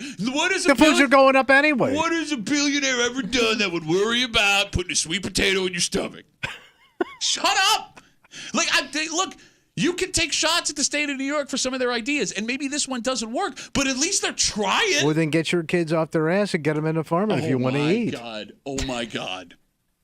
You got to do it. You need some tough kids. Well, you're a mini farmer. Why don't you go out there and do a Yeah. little something? Old. They don't want my old ass. No, they want you out there so they can put you in the field and turn you every other year. 252 WCMF. Normally, this man has the worst ideas of all time. Oh. Again, we're talking about this new idea from the state of New York. Because farmers are aging out, the average farmer age is 56 years old. Of the almost 60,000 farmers in New York, only around 6,000 are under the age of 34. They are offering money for what they're calling beginning farmers, folks that want to start farming as young people. This might be Ben's best idea ever. Well, he's a farm kid. He just looks like it. Hey, Ben, you're on He CMF. also smells like a farm kid. How you guys doing? Good, buddy. So why don't they make some stupid reality show of like keeping up with the farmers or something dumb like that, and then everybody will want to be farmers, and then some of these people will succeed, some of them will fail miserably. Like, what was it when they made that show? I know it's not a reality show, but like when they made the show Yellowstone, how many people wanted to go move to Montana because of And that kill show? people? Well, No, yeah. no, he's not wrong. Like, weren't people trying to like buy up ranches and stuff Oh, maybe. because of the show? Yeah, exactly. Everybody wanted to go be ranchers, or Yeah. like that show Gold Rush. For a while, I wanted to go move to Alaska We and all be did. a gold miner. Climb the highest mountain. No, Ben, this might be Ben's I best mean, idea it ever. does give those activities a pop for sure. All right, so Exactly. farm I don't- reality show. I don't know State-funded if farm there's- reality show. So I thought they Yeah. already had one where the farmers are looking for wives. Yeah, that's not quite the same. thing. Well, it's hoeing and hoeing. I don't know. Ben, great idea, buddy. Thank you for the call. I appreciate it. Thanks, guys. Have a You good got it. weekend. All right, so that'll be about another 3 months before Ben has a good idea again. Ben wanted to be a gold miner. That makes sense. Yeah, he's built for that too. Go! There's gold in them hills. Nothing. And if he doesn't hit for gold, he's got like 3 months worth of fat reserve to live off of. That was cruel. I say it. I love the kid. Me too. Do you? Yeah. Let's take a break. Tommy broke his 0 for 10 streak with a phenomenal 1 for 4 performance last week. He is 1 for his last 15 in picks. Well, sit back, bro. And I'm ready to go. If that's not alarming enough, he also admitted this morning he cannot name a single player from the Tennessee Titans. So you're going in blind to her. Nah, I got some stuff. Okay. Tommy's got his picks to make. The Bills play Sunday at 1 o'clock, but there's no need to watch because Tommy's going to tell you all about it next on A Tommy Tells It Like It Is here at the Break Room. Let's see that.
Bills Titans 1 o'clock live right here on 96.5 WCMF. But it's so much more fun to watch the game. Oh, yeah. Get out and about, man. Mingle. Unless you're watching it with this guy. Tommy's going to be hanging out at the Bill Gray's Taproom in Chilai. Mm-hmm. Delicious food, fantastic drink, which is enough to override whatever the hell that is. Go watch a man in zip-up dingo boots pretend to enjoy football. Go hang out with Tommy at the Bill Gray's Taproom in Chilai Sunday, 1 o'clock, with your friends from 96.5 WCMF. You broke your winless streak last week. Yeah. With a super cool 1-for-4 week. I'm about to go on a run here, bro. Okay. Again, I will let the folks listening to the show know who do use Tommy's picks to gamble. Tommy admitted this morning he does not know a single player on the Tennessee Titans. You guys get so caught up in all this stuff. Like names of people who We told you the game. quarterback The name. names don't matter. Okay. Performance matters. There are lots of football experts who will tell you what you want to hear, but only one man. Some football experts will tell you what you want to hear. Our football expert tells you what you need to know. It's Tommy Tells It Like It Is in the Break Room on WCMF. Tommy, are you ready? Let's do it. Oh, waiting to hear it. Over under 50 total yards Total yards. for Bills running back Ray Davis. Oh, that kid's an animal. He exploded onto the scene. Exploded? Come on. It's an understatement. Give me a better word then. I'll get to you. Okay. He exploded onto the scene as a late injury replacement on Monday night. And in his first ever NFL start, he had 153 total yards, which, by the way, is the most in a game for a rookie so far this season. He was sensational. Yeah. Right? And any other year, the Bills would keep riding his hot hand. The problem, if it is a problem, however, they have another really good back. James Cook has been one of the best dual-threat running backs in the league this season. He can catch the ball. He can run the ball, too. And we all know how McDermott feels about veterans versus rookies on his roster. Now, Ray Davis is going to get his touches. The question is, one, how healthy is James Cook? So we don't know. We don't know. I mean, we thought he was going to play last week, so that leads us to believe that he should be okay today or on Sunday. The second question, how many touches will Ray Davis get? And the third, what will he do with them when he has them? Tommy, when I say total yards, you know what that means, right? Yeah. Running, catching, Okay. stumbling, Receiving and rushing. mumbling. Over under 50 total yards for running back Ray Davis. You tell me Crazy Legs Davis can't get 50 yards when he was destroyed last week? And nobody was even thinking about this kid? All right, so the Titans have a really good run defense, but they're also injured. Yeah, they're banged up from what I hear. And James Cook, if he's healthy, he's also going to be rested. He had a week Yeah, off. yeah. If he's hot, they're going to ride that hot hand. But this other kid's hot. That's the question. So you're confident in 50 total yards for Ray 50 Davis? yards is nothing. That's a lot. I mean, Ray. Nothing. He could be the guy, though, that nobody's paying attention to, which we kind of saw last week. You know what I mean? I don't know how after last week you don't pay attention. Well, but to if you him. have But also yeah, have but James Cook on the field, You got I to be don't know. looking at both of them. And you Okay. also got to be worried about Josh. But again, if both of them are on the, you just proved my point. If both of them are on the field and you have to worry about Josh, that means there's a 1 in 3 chance he gains a All yard. this kid's got to do is break one off, baby. Yeah, that's not easy to do. They call him Crazy Legs Breakaway Ray. Ray all the way. That's what I say. Break a Ray. Breakaway, I love it. Yeah, of course I'm going to take the over on that. Don't He can even- get 50 stinking yards, not even a half a field. Okay, so to be clear, you are over To be clear. 50 total yards for Bills running back Ray Davis. Yes. Okay. Let's do it, Ray. You run out of rhymes? Everything rhymes with Ray. Yes, it does. Over under. 1/2 an interception for Josh Allen. Oh. Ladies and gentlemen, we present to you safe Josh Allen. Well, safer Josh Allen. In 6 games, the man who has been said to be the most turnover-prone quarterback in the NFL has yet to throw an interception. So he settled down. Okay, so here's the thing. Right. They love to keep this stat of like interceptable passes, like passes that should have been intercepted but was dropped. It's a stupid stat to keep. He has thrown some balls that could have been picked off. Almost picked off. Yes, you got it. Now, here's the thing. The Titans' defense is really good. They've actually given up the fewest passing yards of any team so far this season. No quarterback has thrown for over 300 on them. But they're also averaging giving up over 2 touchdown passes a game, and they only have 1 interception All season. Wait, they've only picked off one ball? You got it. They also are, looks like they could be banged up in the secondary and along the defensive line. This tells us that should be a no-mistake game for Josh. But, Tommy, listen. Put a blindfold on him. Kimmy, you can back me up on this. Yeah. The NFL is weird. And it would be very Billsy for Josh to get through the great Ravens defense, the Jets defense. Here it comes. Totally clean, only for him to throw a pick to like the third corner that was an undrafted free agent for Tennessee. Over under 1/2 an interception for Josh Allen. So you're saying just one? One interception And it's I over. lose. You lose. Yes, you got it. But he hasn't thrown one yet. I'm gonna go. I put my money on Josh Allen. You put your money on Josh Allen the I'm last 2 all weeks. in on Josh. You put him and on Ray. You put your money on Josh 2 weeks ago to score touchdowns. You missed. You put your money last week on Josh Allen to throw for yardage. You missed. So you're saying he's no good? No, that's not what I'm saying. Oh, what are you saying? It's not what I'm saying because Josh was phenomenal last week. I thought he was amazing. There will be a point. Yeah, no quarterback's going to be perfect. Exactly. I understand. He's going to throw an interception at some point this season, but you're not confident, even though I it's guess game these- 7. What? Weak ass hillbilly team. They're not. The defense is good. Their offense You is just told me they're putrid. banged up and they got one win. How good can they be? Okay, all of the games that they've lost, with the exception of one, was a one possession game. Well, isn't that the entire league is like that? It Most of don't- these it's funny games- when I argue that. You go, "Oh, stupid Bills suck," but when you Why are you using your logic? are you doing the logic that you said was stupid? So to be clear, Let's be clear. you are under Under. 1/2 an interception for Josh Allen. That's right. Okay. Tommy tells it like it is. Coming off of his hot 1-for-4 performance last week, he is 1 for his last 15. He is over 50 total yards for Bills running back Ray Davis. He is under 1/2 an interception for Josh Allen. Are you ready for your third pick? Oh, I'm very ready. Over under Ready.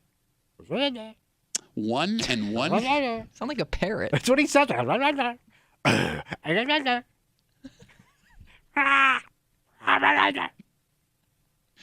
Over under 1 and 1/2 catches for wide receiver Amari Cooper. Oh, the new guy.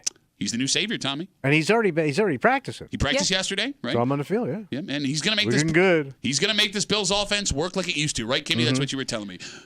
Big Well, I body. said I can't hurt to have him out there is my point. Well, the guy is good. Okay. Now this is a weapon like Josh has never had before. A big body wide receiver that can get down the field, right? But learning an NFL offense is hard. It can take a few weeks to really understand what you're doing out there, and then even after you understand it, you have to have a rapport with the quarterback. Trades for receivers mid-season almost never work out. And asking him to go out and perform 3 days after he was traded for it's almost an impossibility. It's what he does for a living all day. No, I will say this. His only job is to catch a ball. I will say this. There is no guarantee that he plays on Sunday.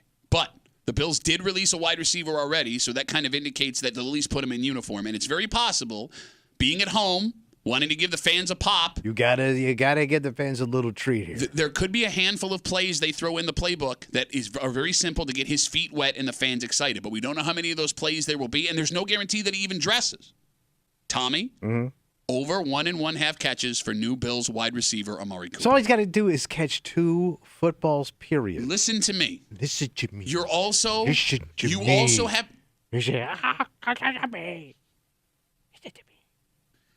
you also have to bank on the fact that he will dress, because if he doesn't dress, it's a miss. Yeah.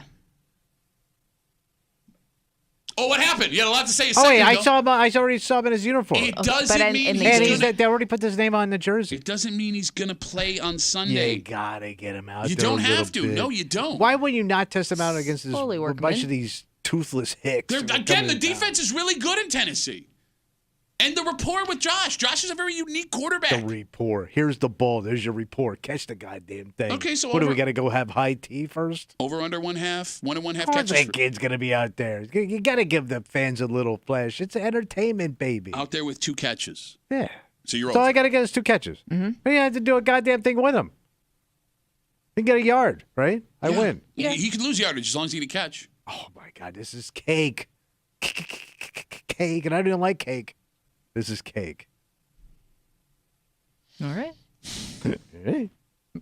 Hey, go ahead. Your funeral. Go ahead.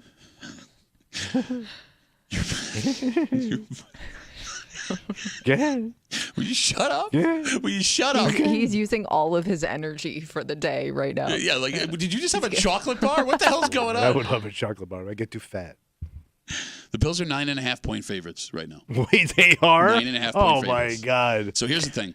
We've talked in the past about how big spreads give the Bills trouble. They do not like big spreads, and they cannot lie. And we're not even talking like covering the big spread. We're talking like win-loss. Like the Bills have a tendency to lose games when it hits 10 points. Okay. It's at 9.5 right now. In fact, as we speak, because I looked this morning. Did it push to 10? I'm going to look now. Oh, I'm sorry. It's 8.5. We're All going right, to so switch that up. Came down a little bit. 8.5. So That's still a lot of points. Bills are 8.5 points. In yes, this yes, league, yes. yeah. That's like college spreads. All right. Let's keep in mind, 8.5 still a lot of points to cover, especially on a short week. Yeah. Coming off of an emotional game against the Jets. So emotional. Tommy, do the Bills win? And if so, is it by 9 or more? Well, obviously, I'm thinking the Bills are going to win based on my picks. Yes. And my bravado. Is that what you call it? Not being an obnoxious jackass? I It's thought called bravado? I thought bravado was obnoxious. No. There's bravado is confidence, and like that draws people. Bravado draws people. What you are, you're like a plague of human being when you open your mouth. But go on, I'm sorry. So what's the question? They're going to win? Do the Bills win? And they win. Okay. They win. Bills win. Yeah. And do they win by 9 or more points? Which would also make it. No, because if we lead him on, he's going, wait, All right, so the question is, do they cover? yes. I think they covered. Pat. Okay, all right, I do think All they right, they cover. cover the 8.5. Fantastic. I'm feeling really confident on this cover. Okay, so Because that would mean you really have to have control of this game. Yeah. yeah, 9 points. Yeah. That's a lot of points. Yeah. Because you could really push it then to 10 points. You could do that. Then when you're talking now you're in a whole nother genre of football. Like what would that be? Oh, that would be a Rocky Mountain blowout, baby. Smoky Mountain. Smoky Mountain, Rocky Mountain. There's no the Rocky Mountains. You're thinking of What? Rocky Bristol Top. Mountain. It's going to be a Bristol Mountain blowout. Well, okay. You're the dumbest, Ellicott Mill blowout. you're the dumbest person I've ever met.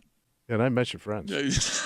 Okay. It's a high honor. I want to be clear again because Yeah, listeners let's center it up. listeners got really upset last week. Yeah. Again, you cannot choose blowout, and if the Bills cover, you win. When you throw blowout in there, if 10 the Bills do not blow out the team, that's a loss of a pick. You're I doubling got it. down. You can just shut up. Ah. There is literally nothing to gain. Okay. Yes. So you have the Bills winning, you have them covering the 8.5, and you have them winning in a blue. A Bristol Mountain blowout. All right. Let's recap all of Tommy's picks. That's Georgia. You're thinking of Rocky Top, Tennessee. Tommy is over 50 total yards for Bills running back Ray Davis. He is under 1/2 an interception for quarterback Josh Allen. He is over 1 1/2 catches for new Bills wide receiver Amari Cooper. He has the Bills winning, covering the 8.5 and winning in a blowout. That'll do it.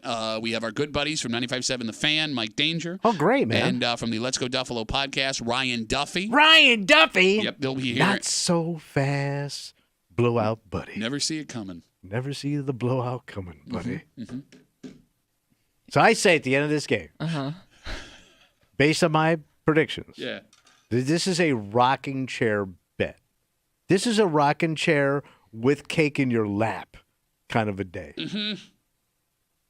I think this will be the most lopsided win of the day.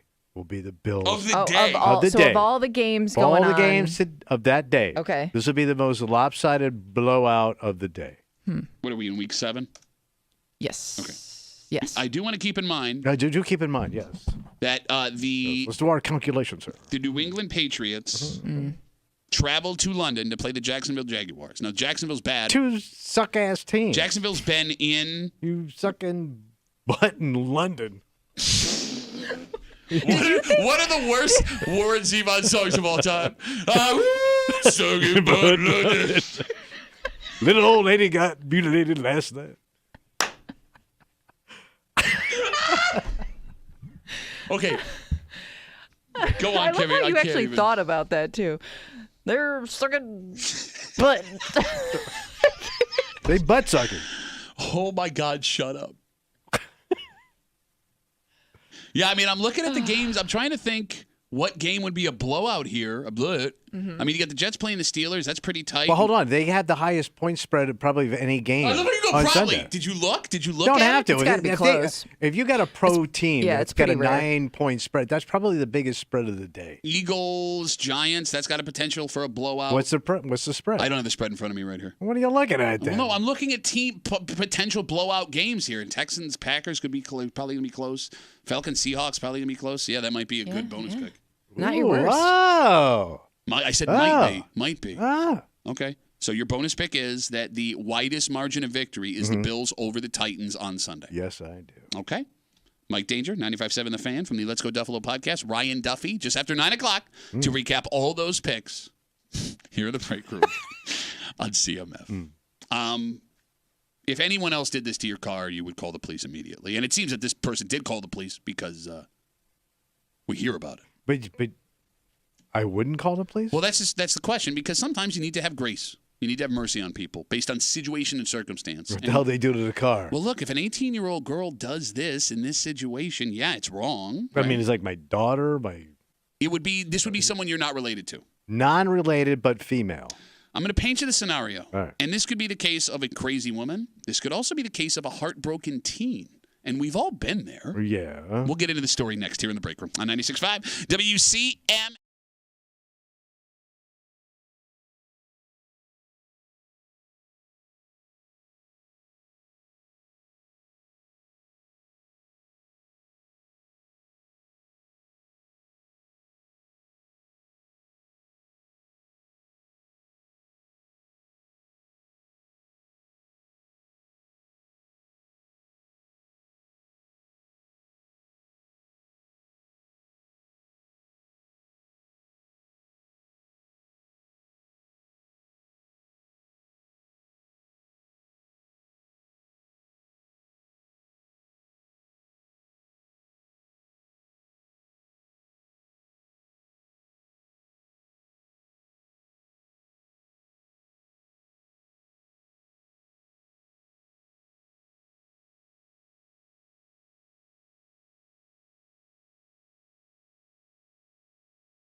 kids feel emotions harder than we do. Oh yeah, I mean it's tough to adjust. You remember? Okay, I know you were watching Sopranos clips. Could you turn off the Sopranos voice so we can do the show? It's hard to adjust. Yeah, I'm saying. There was nothing we could do. I mean, look, you remember, Kimmy, what it felt like the first time your heart was broken. Oh, yeah. Yeah, you think your world is over as a kid, right? Right? And those still figuring it out emotions can lead to some extreme things happening. Dealing with it as a kid is normal. Yeah. But when you get pulled into your kid's drama, that becomes an issue. So what do you do when that teen that is not yours starts to make an issue for you? It's not your Like kid. your family? You're hanging out in the break room. Rochester's Classic Rock 96.5 WCMF. We got tickets to see Brian Regan live. Man, what a show. He's a great comedian. Yes. Pair of tickets. You can log on to WCMF.com right now. Go to the contest page. Enter for your chance to win a pair for the show that is May 28th. Tickets for that show go on sale in 1 hour and 14 minutes at LiveNation.com. Good luck from your friends here in the break room on CMF. An 18-year-old just east of us has been arrested during what police are calling a domestic incident. What happened? Authorities say the teen girl was a passenger in a vehicle when she started kicking the windshield of the car. Jesus Christ, kid. Authorities say it caused major damage. The 18-year-old woman, kid, was arrested, charged with criminal mischief. She has a court date coming up. And what she's accused of, obviously not good. Yeah. But here's the thing. Tommy, if the allegations are true that this 18-year-old girl as a passenger in the car started kicking the windshield, what would you think caused the girl to do that? She got some information she wasn't expecting. Oh, you think so? Kind of sounds like it to me. Like, because you're At a left field. Because you're kind of talking about an instant anger. It's one of those, you've got to be kidding me. I didn't see this coming. Happened to me. Tommy's been in the car for these kind of things. Well, the car. Or outside of the car. I was outside the car. The car was trying to get me to come into it, kind of, through the grill. Violently. Yes. So relationship drama, right? And we don't I know. would assume with that kind of emotion, yes. Okay, so we don't know for sure, but let's walk down this road, All right. right? Now, it's also possible that the driver of this car was 18 and that it's not his car. Maybe it's owned by his parents. And it creates a very complicated situation. Tommy, would you want this 18-year-old girl arrested if it were relationship drama that led to what she's accused of? I hate to see a kid ruin their life. Because she would be, I mean, look, these charges would stick. She's over 18. So yeah, it's not I mean, like I this feel bad for a kid that this could affect her for the next 20 years of her life. Okay, so let's say then, like, we'll flash forward a couple years, and you're not going to live this long. But let's say your grandson turns 18. He's home visiting. He meets a girl from Rochester. Hey, Gramps, can I borrow your car? Yeah, go ahead. Have You're fun. like, what? Am I going to the bathroom? No, Now that's you're you doing just. the same thing you just did 20 minutes ago.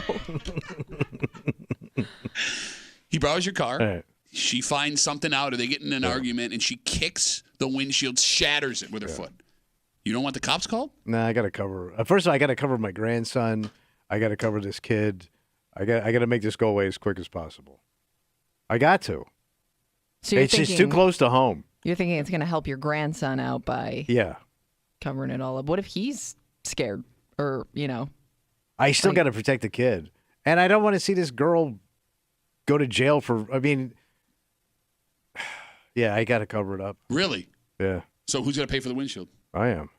I ain't happy about it. Oh, I'm sorry. Hey, I'm sorry. Hey, when did St. Tommy of Lyington come into the room? Yeah, you know what, man? 18-year-old girl, I understand. Let me pay for it. Tell you what, I'll get you an Uber home. Let me give you some money. You can stop at Crumble Cookies on the way home, too. Get yourself something to eat. I want this to go away. Okay. And if I press charges, it doesn't go away. It actually makes my life way worse. Why? Because now I've got to deal with this outside of the house, which And means other I got to get a people are- lawyer. Okay. Yeah. She's got to get a lawyer. Well, you wouldn't have to get a lawyer. It's criminal charges. It wouldn't be in civil case. You would I'm be... guessing at some point I'm going to have to sit down in an office somewhere, Okay. and I don't want to do that. So I would rather it not happen. Okay. Well, and she's got parents too, so they could come after you. Like, why did you do I understand this? that. Yeah. That things I can't. All Right. I can control is my end of the deal. Yeah. Kimmy, you've been an emotional 18-year-old girl Sure. before. Maybe she never had shoes like that. I do remember a story of you like wanting to kick some guy's ass. Was it a guy you Didn't you dated? beat up a surfboard or something? Or no, you were What? you You thought tore up a bar. you thought you were going No. to beat up a girl that was like an ex or Yeah, was I dating. did. Okay, Yeah. I know you didn't. No, what did with the surfboard? I don't. Didn't are you you tear up talking something about? at a bar one day? Were you No. watching Baywatch? Or maybe. Okay. Kimmy, would you want Yeah. this girl charged if it was a relationship incident? No, I just think, like, Especially if a she, girl, man. Yeah, I just, knowing how little you know, I guess, about relationships at that age, I think you got to give a kid a break. I mean, girls with emotions at that time. Okay. And I also knew women that, they did some crazy stuff, but like, it's like one of those things where, like, I guess they learned from it. And you're still growing into your. Go ahead. No, I'm just saying you're still growing into your body and your emotions. Okay. She's becoming a woman, but she doesn't understand. And I think, like, some kids that make mistakes like that, they're embarrassed about that later in life. You know what I mean? That vagina is speaking a different language right now. There's two things I want to touch on here as we talk about this story. 18-year-old woman just east of us arrested after police say during a domestic incident, that's what they're calling it, she kicked the windshield out as the passenger of a car. You're laughing. I'm enjoying your show. It's a very funny show you got going there. That Duffy Comedy Hour. She was arrested for it. Now, 18 years old, passenger in a car. We don't know the situation, but if this is your car and your son is dating this woman and there is a relationship thing, are you calling the cops? Now, look, I can appreciate the grace that you are giving this woman, right? Or this girl, whatever you want to call her, right? And I agree with all the points that you're making. However, windshields are freaking expensive. Yes, I know. And there's no guarantee that she's going to get cash for it. She was crazy enough to kick the windshield out in the first place. And I want to go back to something you just said, Kimmy, because you said you knew women like this, and they ended up learning from it. I think you see, I was around women that definitely made some mistakes in relationships when it came to causing issues during a breakup or finding out somebody's cheating, and they just it's one of those things where I think they react in the moment and then they're embarrassed by it. Sure. And I think that's one of those things where once you're out of that toxic relationship, you realize, well, I don't want to do that again. So I'm going to make a statement, and I know every man listening to this show will silently agree with me and nod their head. Wow, that's a hell of a statement you're about to make. Okay. But see, here's the thing. It cannot be talked about with men, because if we talk about it, it's actually going to cause exactly what we saw here in this story. If you dated a girl, if you are with a woman permanently, married in a long-term relationship with a woman that did something like this back in the day, she didn't stop doing it. She just now does it behind closed doors. That woman still has the same level of crazy. Okay. She just found a way to mask it when you walk out the front door. Don't you think, though, that there are some relationships that just brought out the worst in people? I agree with you there. And I do feel like that they become better people after they're separated from each other. Look, I don't disagree with you. Yeah. I don't disagree with you. There are some relationships that can cause this to flame up more than others. And you just see a side of somebody that you just were like, I did not know that was within them. That being said, Right. when that situation does pop up, or they're upset, or other factors enter into it, that crazy shows back up again. And you as a man are sitting there, and don't you look at me and pretend that's never happened to you, where you're standing there with your hands out like, what the hell? But he can also admit that he was a piece of crap. You know what I mean? Like, he pushed a person to that point. Yes, I've been assaulted many times. No, I understand. It's just weird. It's weird, the grace that you are willing to give women. Not men, and I'm not saying to give men grace grace as they get older. I'm fine with that. No. It's just weird how it's like, she made a mistake. No, don't get me wrong. Like, I can think of one example where that person was crazy throughout, no matter who they were dating, and I don't know if they ever grew out of it. But I do think I know people that it just brought out the worst of them for a period of time, and I think that they learned a lot from being in that relationship. And you're still a kid at 18. You still got a lot to learn. Not in the eyes of the law. Look, I get I what understand you're saying. that, but like, just think of yourself at 18. Sure. And think of the decisions you would have made in those situations at that time. I've never kicked. You're not the same person though that you were in those relationships. Agreed. But to if we're going by your logic, well, you're always that person. I think it lives inside you forever. Part of it does, and it's something can trigger that stuff to come. I feel like stuff like this. So you think that you could be that piece of crap that you were at 18 to your wife? Of course not. No, well, Right. I mean, but that's again, that's what I mean. You grow up. But that's different. Like, making a conscious decision to be a piece of crap is different than reacting emotionally in a moment. Okay, but never reacted emotionally in a moment that you wouldn't do again. So you think it's always kind of there? I think it's in there deep. Okay, but locking her up or not locking her up, or pressing charges or not pressing charges, isn't going to change that. Okay. It may put more fuel on the fire. All right, let me ask you this And question. all I want to do as a grandparent, and as a parent, I'm sure you feel the same way, is you're going to bring the temperature of the room down as quickly as possible. Okay. That's the best case scenario in a situation that's not that bad. Okay. The car got hurt. Man who tried to get out of sending his nieces $50 is going to eat an $800 windshield to bring the temperature of the room down. Yes. We got to Well, he bring has it to see down. these people. Yes. That's another thing. You got a deal. Let me ask you one more question. As we talk about this 18-year-old woman accused of kicking a windshield, damaging it during a, quote, domestic incident. Those are the only information we have, but, I mean, it could be a relationship situation. Yes. So as the parent, if that was your car, you wouldn't want to press charges. If it was an 18-year-old romantic person on the other side of that car driving it, and that dude wanted to call the cops, would you judge the 18-year-old? Because he doesn't know what he's doing. He doesn't understand what he's doing. Like, so let's say my grandson wants to call the cops. Yeah. I would try to talk him out of it. Don't do it. Thoughts on that, Kimmy? You would talk him out even if he was really scared. I don't know. I think if the kid makes that decision, you kind of got to support their decision in that. If they came to you for advice, it'd be one thing. But if they came to you and were like, this is what I want to do, I think you kind of have to go with it. You wouldn't understand an 18-year-old kid being scared if he just watched the woman. I understand that, but man, that's what you got to explain to him how the world works, man. And like, this doesn't live in a vacuum. When you press charges, you're poking the beast even more. Well, if you weren't, and you better be ready for that. If you weren't poking the beast, you wouldn't have gotten in the situation in the first place. And she got a kick. You already seen that, son. First, it's the windshield. Next might be your head. Okay. I would be careful. I mean, things don't live. I mean, things have come. You got to deal with people. I just find it weird how you allow yourself to be held hostage in these situations. Sometimes you got no choice. Okay, you do. You have a choice. You can call 911. You can okay, press that charges. doesn't mean you're still have a restraining order. You can still be hogtied. Okay. To this situation, even though you called the cops and you think you did the right thing. The smart thing to do is not to get the cops involved, so there's no record of anything. So if anything were to happen, it's a first-time offense. Just try to get out of it as quick as possible. Okay, all right. And if you got a few dollars, throw it at it, and make it go away. For God's sakes, let's take a break. You know what can make you a few dollars? What's that? Going to work, buddy. Oh, yeah, you make that money. Yeah. You got to make the green. Maybe you'll find a crazy girl. Everyone has different kinds of pressures at their job. But there's one very famous man who's about to have a whole hell of a lot more pressure based on a hire that his company made. Oh. And this is about the Bills, but it's not a football story. Because if you found out that there was someone now working with you who was going to take your job at your next mistake, does that make you work better? Oh. Or does it make you work worse? Oh. And we'll get into it next here in the break room on CMF.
This is a Bills story, but it's not really a Bills story. Okay. Because when you're struggling at your job or when your employer believes somebody is not fulfilling their production, You're kind of tanking a little bit. you can't just fire someone outright because it can take forever to find someone to replace You them. know, an accident. Not to mention they could turn it around and it was never a problem in the first All place.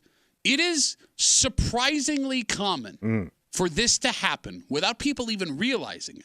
What sucks here is that this man knows for sure that his next mistake may be his last mistake. You're hanging out in the break room, Rochester's Classic Rock, 96.5, WCMF. Kimmy, did we do the $5,000 in the last break, or did we do Brian Regan in the last break? I think we did Brian Regan. Yeah, in the exactly. last Didn't say break. $5,000. Okay, in that case, I got your chance at $5,000. $5,000, Brian Regan. Winning is easy. Download the free Odyssey app. Log in, listen to the station. You can fall into $5K a day by listening to CMF for a minimum of an hour each day on the app.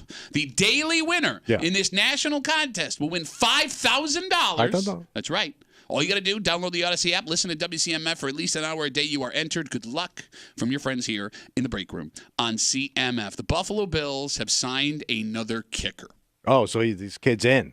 Kind of. So Just that fat kid? No. So we talked about the fat kicker, thicker kicker last week, or yesterday, I'm sorry. People thought it could be that guy. They passed on him. Yeah. Mr. Thick Kick? The Bills signed yesterday Lucas Havrisic. Havrisic? I don't know. Havrisic? He played Lucas. 9 games for the Rams last season. Now, here's the thing. They signed him to the practice squad, so Tyler Bass is still the kicker as of Sunday. But this kid's in the wings. You got it. Tyler Bass has had a really rough season so far. He had a really rough end of last season. But he started out like an amazing rookie kicker, right? They signed him to a pretty decent kicker contract. Yeah, which is, he had a good first the start to his career. So here's the thing. Tyler Bass now has to go out and do his job, knowing that if he makes a mistake, he's probably fired. Yeah. And this is a football story, but it's not a football story because this happens all the time in businesses across the greater Rochester When you're on area. thin ice. Yes. And all of a sudden, there's someone new working in the office. And you don't know for sure if that person is there to replace you in case you're gone. But they could. And that paranoia can set in. So I will ask this question, and the phone number is 252-WCMF, 252-9263. If you found out your job hired someone to replace you if you screwed up, does that help your performance? Are you motivated, focused, and driven? Or does it hurt your performance? Does it make you scared, distracted, and even less effective? Do you cave? What kind of person are you? What dog you going to feed today? Shut up. Like, let's say all of a sudden we hire like someone that's actually funny and talented. We put him in that chair now full time, right? And Brian Duffy. don't you even make jokes. That kid is sharp. Don't even make Yeah, jokes. you better stay on your toes over there. All of a sudden, like every time you walk in the room, everyone gets quiet really fast, right? Like your boss keeps walking by, like looking in. Yeah. Would that up your game or would that hurt you? I think it would up my game. Oh my. When have you? See, you're laughing already. Okay, but like, when has anything ever upped your game? I mean, no, I'm asking because you are somebody that you don't seem very motivated at work. That hurt me. And you've been in this job for a very long time, but nothing seems to have motivated you to do better. Well, when you're at the top of your game, how much more of a jerk can I be? Why, have you talked to someone who's done that before? You've Been at never the top been- of their game? Never been promoted. Well, yeah, but I don't need to. There's no other place for me to I go. guess then I guess I'm saying like nothing that? would motivate you because you feel like you're already there. Well, I don't want to lose my job. Okay. So you think that the threat of your job being gone would propel you to heights that you weren't there before? Right. The heights I could hit, Pat. Okay, but then why weren't The you? level of creep I could bring. But why weren't you doing that in the first place? It wouldn't have led to them having to hire someone to potentially replace you. Yeah, I don't think that far in advance. Okay, so you're saying that the shock of somebody potentially being your replacement would cause you to elevate. I think so. I think anybody would. I think you're unique. No, I think that pressure would break most people. Really? I don't think I could handle that. Yes, you could. No, I'm telling You you, have man. to. You need a job. I understand I need a job, but I needed a job before I started screwing up, right? Like, I don't know. I'm also lazy, so I don't know how long that when I say these fancy words, I don't know how long I would be motivated. Like maybe an hour, maybe a year, maybe never. Most people don't do well under pressure. You think? Yeah. Well, I mean, look, everybody deserves the ability to make a mistake. Nobody's perfect. Nobody has a perfect day. It never happens. Nobody's ever had a perfect day in their entire life, right? So for you to know that the next mistake you made, you're gassed. It's over. Yeah. It would just be a matter of time, especially when that person that's taken over is looking at you. Mm-hmm. Kimmy, do you think this would make you a better or worse employee?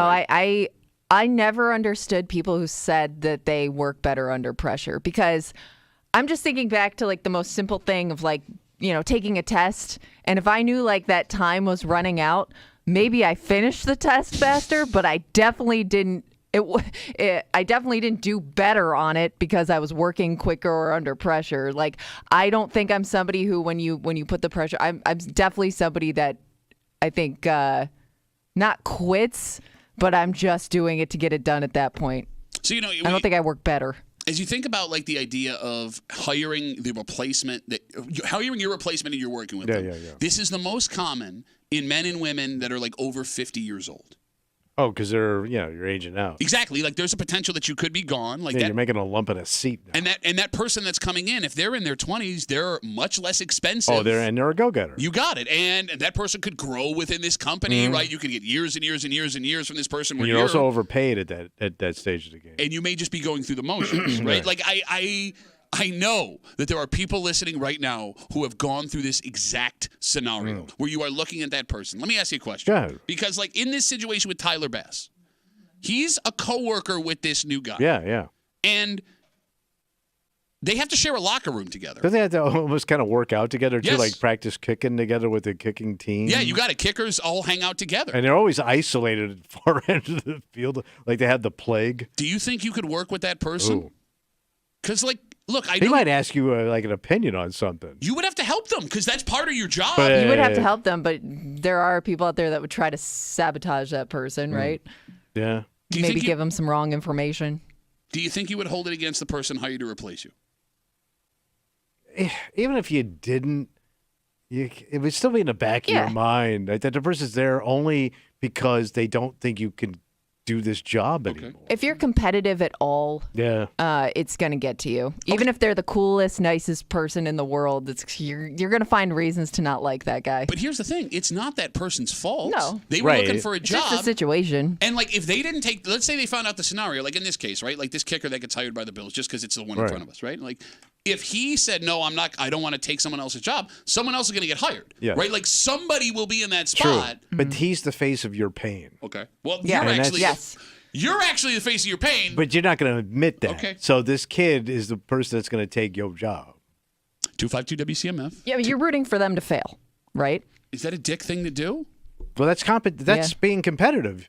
Being competitive means I want you to fail. I want to win. I want to take that money away from you and give it to me. I don't care about you. First you get the money. Then what do you get? Then you get the power. And then you get the women. Then you get the job, 9-to-5 job that you eventually grow to hate. No, but here's the funny part, too, about this, right? 252 WCMF talking about Bill signing a new kicker yesterday, Lucas Havrisik. He's on the practice squad. So Tyler Bass still is alive. He will be kicking this Sunday, but you got to think if he makes a mistake, it's over. This kid's now kicking for the Bills. When it comes to real life, that person that was hired to replace you may not even know they were hired to eventually replace you. In a regular job, yeah. Yes, like we can see it. If you would know, you could feel it coming. The rest of the coworkers could feel it coming. But this person could be getting hate from coworkers and you having no idea why. You don't even They don't see it stand a coming. chance. Yeah. 252 WCMF 252-9263. Let's talk to Johnny. Hey, Johnny, how are you, buddy? Morning, gentlemen. I got a job about 10 years ago, and they assigned a gentleman to train me. We traveled the East Coast, stayed in hotel rooms Sunday through Thursday, had dinner together every night for 6 months. When I was fully trained, they fired him. He ended up having an affair with his wife and got kicked out of his house. Oh my God! So it worked out. Yeah. All right, Johnny. Couple of questions. I'm sorry. Before we move on with this story, were you aware that you were hired to replace him when you took the job? When I accepted the job, no. But on day one, yes. Did he know that you were hired to replace him? He figured it out about month 4. Did that affect your relationship? Yes. So it was very uncomfortable. Yeah, you're living together on the road. So what happens then? Like after month 4, he figures it out. Like he's less warm. You guys aren't eating together. Like how does that go? He was a huge D-bag to me, and it wasn't my fault. I didn't know I was going to steal his job. Johnny, in his defense, hearing you talk, you do sound like a huge D-bag. And I mean that with all due respect. Oh, I'm absolutely a huge D-bag. Gotcha. So wait, so But you I got guys, the job. so you guys slept in the same hotel rooms and you ate in silence? Different hotel rooms. Come on. No, I understand Well, I that. don't I'm know. not- He left his wife. I don't know what you were doing to him, Johnny. But you ate in silence. No, it was very uncomfortable, but unfortunately, I was cheaper and younger, so that's You kind of how sound it cheap. worked. All right, so Johnny, let me ask you now. If let's say we flip it on the other end, having gone through that experience, how old are you, Johnny?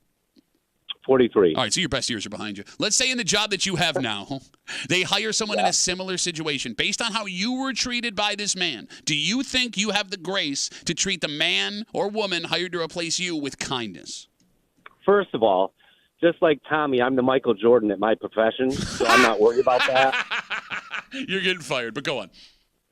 But no, I wouldn't. If someone was hired and I was going to be replaced by them, I wouldn't talk to them. Why? But it's not their fault, Johnny, just like it wasn't your fault Yeah, when but you why got hired. hand him the knife that's going to come for your throat? Because it's coming anyway. Yeah, but don't Hey, don't make it any easier. I'm not blaming the guy for being a huge ass to me. I completely understand it. Okay, all right. Most people in my life are, so. No, I get it. Johnny, great call, buddy. I really appreciate the call. Bye. All right, there goes John. No, I just, look, I What's get up? I get the natural human reaction, the knee-jerk of, like, F this person, right? But, like, for Johnny, having gone through that, feeling that uncomfortability between Yeah, the two because of he them, was the guy replacing people. and he didn't mean to hurt him, for Right. you to say, I'm going to do the same thing, even though it sucked when it happened to me, is a little bit strange. I know, but it's so awkward to embrace the thing that's going to hurt you, kick you out. That's such an unnatural way of approaching something. We all get married. That's not in the vows. 252 This thing don't WCMF. hurt you. We're going to take one more call, and I think we have the perfect equivalent Oh, to yeah. what's happening. This person would know. Ah, damn it, he's Aw, gone. darn it. Darren! What happened? Kimmy said not only did he have a cool accent, Yeah. Oh. right, Yeah. but he was a soccer goalkeeper that took another. He said, get it. See if this is him. See if it's So he's like a British dude? I don't know. Well, there's Well, you lots. said soccer. Every country other than us plays soccer. I know, but the Brits are pretty good at it. All right, we got him back. 252 WCMF. Tyler Bass. They hired another kicker. The Bills signed another kicker to the practice squad. His next mistake will be his last mistake. It sounds so ominous. Yeah. But could you work with and treat well the person that you know is there to replace you if you screw up? All right, we got 4 and Darren. Hey, Darren, how are you, buddy? Good morning. How are we doing? Good. All right, where are you from, bud? Originally Dublin, Ireland, and been living in Rochester, New York about 11 years, and then previously Syracuse. I know it's Syracuse, but I've been here 20 years total. All right, so you know he's cool. All right, Darren, so you were a professional soccer player. Yeah, I was professionally back in Ireland, England, and I played indoor pro over here, but I also played on the Irish national team growing up from U14 all the way through U20. You can Now, be bound to this kid. The situation, like with Tyler, like, you know, obviously performance is always going to be a key indicator when other coaches are going to be looking at how he's doing, and not only how he's doing, but also who we can bring in to challenge him.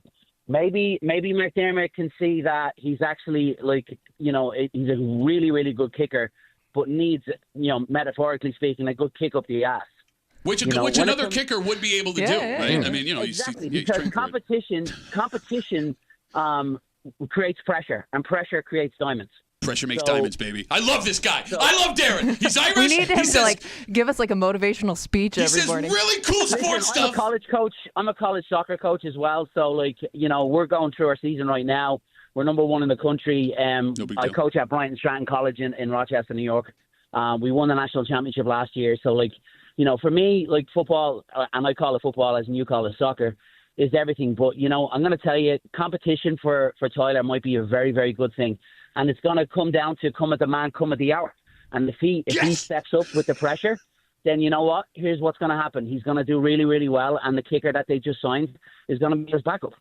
And if he doesn't do well, he's going to get bounced. Okay, I would like to replace Tommy with Darren. I would like Darren to come in and do this job. How would you, lady? For radio shows, there's no problem at all.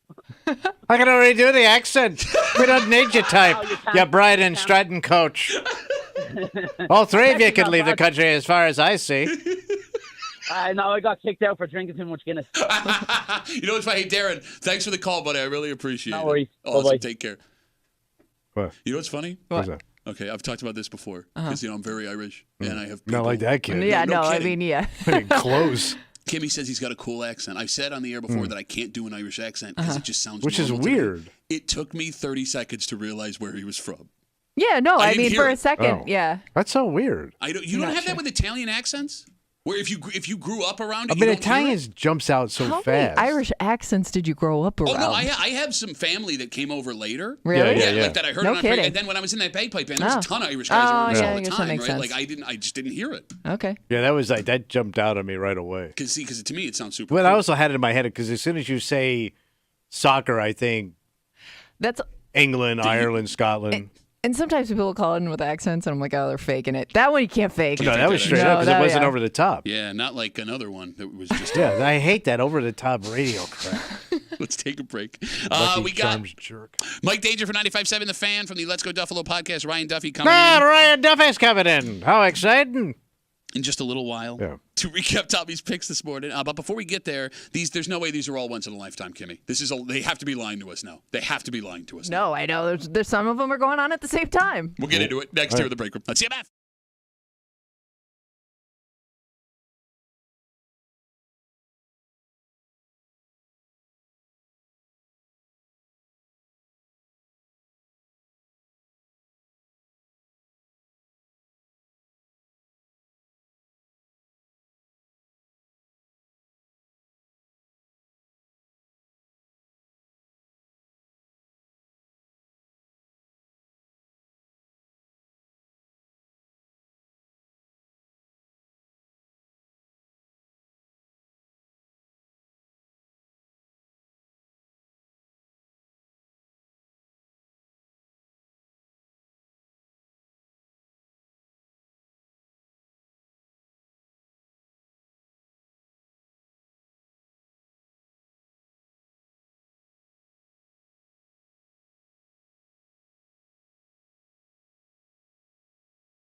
We got a quick one here as we get ready for Mike Danger from 95.7 The Fan and from the Let's Go Duffalo podcast, Ryan Duffy. Okay. They'll be in here in just a second to recap Tommy's picks from this morning. Picks where Tommy admitted he did not know a single player from the Tennessee Titans. Could not name one. Can't. But before we get there, it's official. They're lying about the sky. The what? You're hanging out in the break room on CMF. There's a story on News 8 last night. Kimmy saw it yesterday. Last night was a major event in Rochester. A once-in-a-lifetime comet was visible in the sky. Wait, so is it a new comet? I think it's the same comet, but it's been spotted multiple days. Yeah, so I guess you can even catch it tonight, but not as clear. Sushinian Atlas, I think is what it's called. Japanese comet? No, yeah, it's a Japanese comet. You see it once, you're hungry. You want to see it again 10 minutes later. That's Chinese comet. Shut up! I'm working without a net here. It's once in a lifetime. All right, so this Tsushima comet, what does it do? It's just a comet. All right. It says once in a lifetime comet, except we could see it 3 times. More than that, I think. So, so it's doing a couple of orbits and it splits? It's gone. It says it will never come near our planet ever How again. do they know that? I guess they don't. Like, I'm never coming back to this dump. People don't appreciate me. They think I'm Japanese. Science, physics, whatever it is. They know the path. Is that what it is? Thank you, You're Kimmy. the space nerd. Miss Collins? Is that how it works there in the old comic game? You asked how you know it comes back around again. It's so good. They're making this up now, right, Kimmy? They have to be. You're not Kimmy. No, I mean, And it's I never happening, will be. so they're not making it up. It's just weird that, like, all these things, I feel like that they said are once in a lifetime have all happened within a span of, like, 2 years. We got the eclipse. We got northern lights. There was a meteor shower or something like that. I can't remember what they called it. And now we got the comet. I don't remember I think all there this were sky 2 crap different before. comets. Well, yeah, but weren't you born before telescopes? So Partial maybe- eclipse. We got it all. Oh, supermoon. That's happening, too. I don't know if you're aware. Super moon. Super bad. Was it Magellan, like a young kid in your... No, did he do... Magellan was the maps. Yeah. Who was the two? Copernicus was the sky. Thank you. Oh, don't you be smug. Galileo. Don't ask You know me, one and I thing. tell you no, things. because you'd be all smug about it. Hey, Copernicus. Well, that's Smarty Pants over here. I thought Galileo was like the planet guy. Almost know-it-all. I don't know. There are probably multiple. Yeah, Did he invent, Galileo. like, the telescope or All something? those Italian guys. They're always looking up. I would like to throw out a conspiracy theory here. So you think what? Because we keep hearing every single week that there's another once-in-a-lifetime celestial event.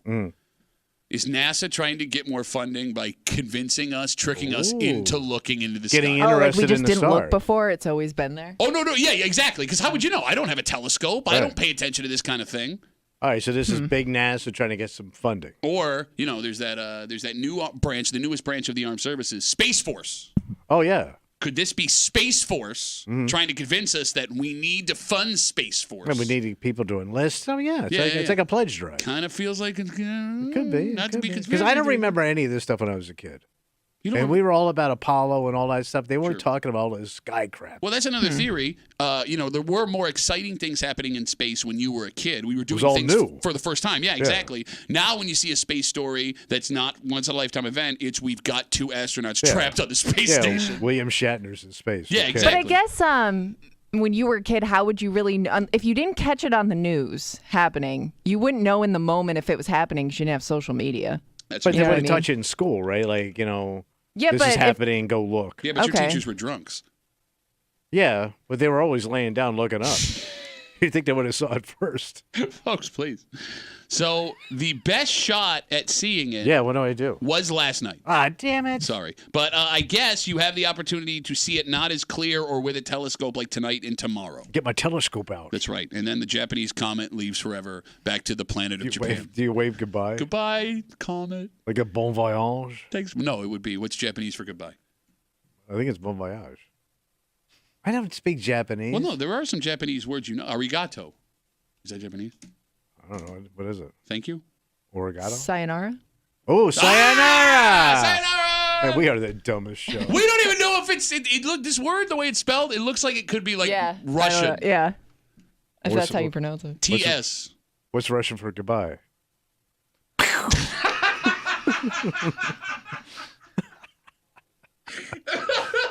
You think the sky is scary in your country? You don't know scary sky. In Russia, sky shoots You. you. I don't know. We have clouds that bite. Let's take a break. Do some good radio. Oh, wait, no, Ryan's here.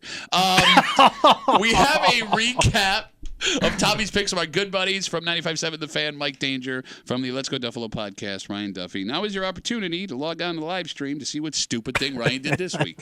The live stream on the Odyssey app, WCMF.com, YouTube, and Twitch. The Break Room, WCMF on YouTube and Twitch. Can we make a new policy, please? What's the new policy? Can we ban Ryan from having props? I like it. No, because look, man, you thought that whistle was annoying, right?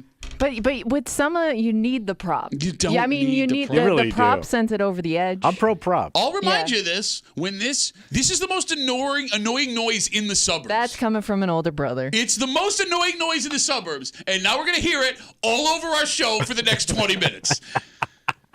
We recap Tommy's picks, and we do it next on a Football Friday here in the Break Room. Let's CMF.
Bills Titans 1 o'clock live Sunday on 96.5 WCMF. If you want to watch the game, Yeah, what do you do? well, there is a man who's going to be standing in a place for 3 hours. You talking about King Chuckle Chops? Tommy Muley will be hanging out at the Bill Gray's Tap Room in Chilai, and the food and the drink there and the atmosphere We gonna party. far outweighs having to stand in a room with Tommy Muley during a football game. Go hang out with Tommy and the crew from CMF out at the Bill Gray's Tap Room in Chilai on Sunday at 1 o'clock with also your friends from CMF. Joining us as they do every pregame, our good buddy from 95.7 The Fan, a man who looks like every suspect wanted in a crime on a walking path. He does have a certain look every week. Right? Black. Yeah.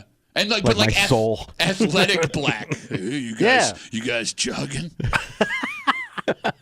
From the sports bar, Mike Danger. Hey, Danger. Morning, guys. And joining us from the Let's Go Duffalo podcast. What's going on? I don't even know. So Ryan's thing, Ryan Duffy, ladies and gentlemen. Hey, Ryan, how are you? Hey, how's it going there, friends? Let's get it going. So Ryan's new thing Yeah, what's that? is to dress as the city that the Bills are playing. Yeah. For example, when we played Houston, he came in as a Ribs, Arkansas Cowboy guy, right? Last week, he came in as Jersey guy. I'm assuming because we're playing Nashville, you're a barbecue guy? What's Tennessee known for, friends? Come on. Why are you doing Louisiana voice? I don't know. I don't know. Here's what really bothers me about this. What? What's that? Okay, so He can do voices? He can't, though. He's wearing a smock apron. Yeah. Like one of the like Like hipster. like a pit crew guy. Yeah, but like hipster douchebag one where Yeah. if the bartender's wearing that, your craft cocktail costs $35. But he also brought in barbecue tongs. Yeah. And that noise is going to drive me insane. What noise? They're working. They work today, boys. Let's go. If you want to see what a man looks like in a smock that's somehow too tight, Lies. the Odyssey app, WCMF.com, YouTube and Twitch, the Break Room WCMF on YouTube and Twitch. Danger! The big news this week is the arms race, or should I say hands race, that is broken out in the AFC East. Devontae Adams to the Jets, Amari Cooper to the Bills. Let's start with the Bills here. I don't love it. I don't love this idea. Do you love this idea? I think it's a low-risk, high-reward idea at minimum. I mean, you give up a third-round pick. You still have plenty of draft picks in 2025 for a guy that the hope is that he's motivated, right? He hasn't been good this year. Like, ESPN rated Amari Cooper dead last among eligible wide receivers. You consider how many or his quarterback, and you're like, okay, well, that makes sense. Deshaun Watson's historically bad this year in Cleveland. But then you also factor in that Amari Cooper leads the league in drops. That makes me a little bit concerned. So the hope is that you've got a motivated Cooper and a competent quarterback throwing him the football, and you get somebody who historically has been extremely productive at his position. So you traded for the worst quarterback or worst wide receiver in the league with the most drops, and you were telling me this week that I was being Okay, stupid. but the kid's got talent. And He's it's not a kid. there. He's 30 years old. He's older Right. than you. Ancient. Ryan. The Jets trade for Devontae Adams. That one makes absolutely no sense to me, right? Like they're 2.5 games out of first place in the AFC East. The problem is not the receiver. Devontae Adams can't block for Aaron Rodgers. He can't stop the run. He's not a coach. What are the Jets doing? I don't know, man. What I always say, pit happens. Sounds like they're in a saucy situation right now. He's got to change Devontae his Adams name. went to Aaron Rodgers and said, let's meet up. He's got to change his name To what? for the rest of the show. He's got to be Chuck Wagon. All right, let's just get this over with as fast as possible. All right, great. Tommy made his picks this morning. He broke his 0 for 10 streak with a dynamite 1-4 performance last week. So you are 1 for your last 15 picks. It's a tough league, man. Okay. That's Chuck Wagon. Let's get to our first pick. I swear to God, I will break those tongs. Try it, see what happened. Let's get to our first pick from Tommy this morning here on CMF. Over under 50 total yards for running back Ray Davis. You tell me Crazy Legs Davis can't get 50 yards when he was destroyed last week? And nobody was even thinking about this kid? So you're confident in 50 total yards for Ray Davis? Yards is nothing. That's a lot. I mean, Ray. Nothing. He could be the guy, though, that nobody's paying attention to, which we kind of saw last week. You know what I mean? I don't know how after last week you don't pay attention. Well, but to if him. you also have James Cook on the field, You got to I be don't know. looking at both of them. And you also got to be worried about Josh. But again, if both of them are on the, you just proved my point. If both of them are on the field and you have to worry about Josh, that means there's a 1 in 3 chance he gains a All yard. this kid's got to do is break one off, baby. Yeah, that's not easy to do. They call him Crazy Legs Breakaway Ray. So to be clear, you are over To be clear. 50 total yards for Bills running back Ray Davis. Yes. Danger. Yeah. Ray Davis bursts onto the scene in his first ever NFL start, late start, 153 total yards. Amazing. Right now, the record, the highest amount in a game for a rookie in the NFL this season. He's got a ton of talent. But you can also argue that James Cook is a top 5 dual threat back in the NFL also. Is there enough ball to share over or under 50 total yards for Ray Davis on Sunday? So I don't know if you guys saw the injury report from the Bills yesterday. Ray Davis popped up on the injury report yesterday with a calf. You didn't tell me that. Oh, I'm injury. sorry, expert. What happened? What happened? He was limited, though. He did Limited, practice. and I don't think that we'll find out more today when the final practice report of the Which week one comes of out. his crazy legs is hurt? One of his calves. Yeah. Yeah. Calf injury. But James Cook is getting healthier. So I think the Bills' run game is going to be back in form as far as everybody on the field. However, this is a Tennessee defense. This is statistically the best defense in the league and the toughest defense that the Bills are going to face so far this season. I'm going to take the under on this one. Oh! Your ass is itchy, dark boy. Sounds like a song for The Weeknd. We turn to Jurassic Park. Ryan. Chuck Wagon. Chuck Wagon. Ryan. Yep.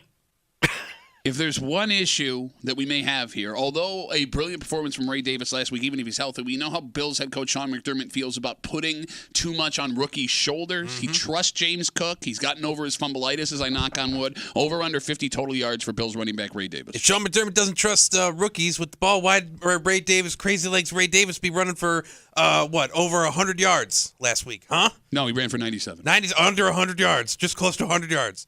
I got to take the over on this one. I'm with Tommy. I'm with Tommy all day. I think that Ray Davis has a stake of a claim in that backfield just as much as any other running back. And, 100% going over. Listen to Neckbone. You know what's funny? If you're watching the live stream, you may think he's in character with those barbecue sauce stains on his shirt, but that's just standard for Ryan.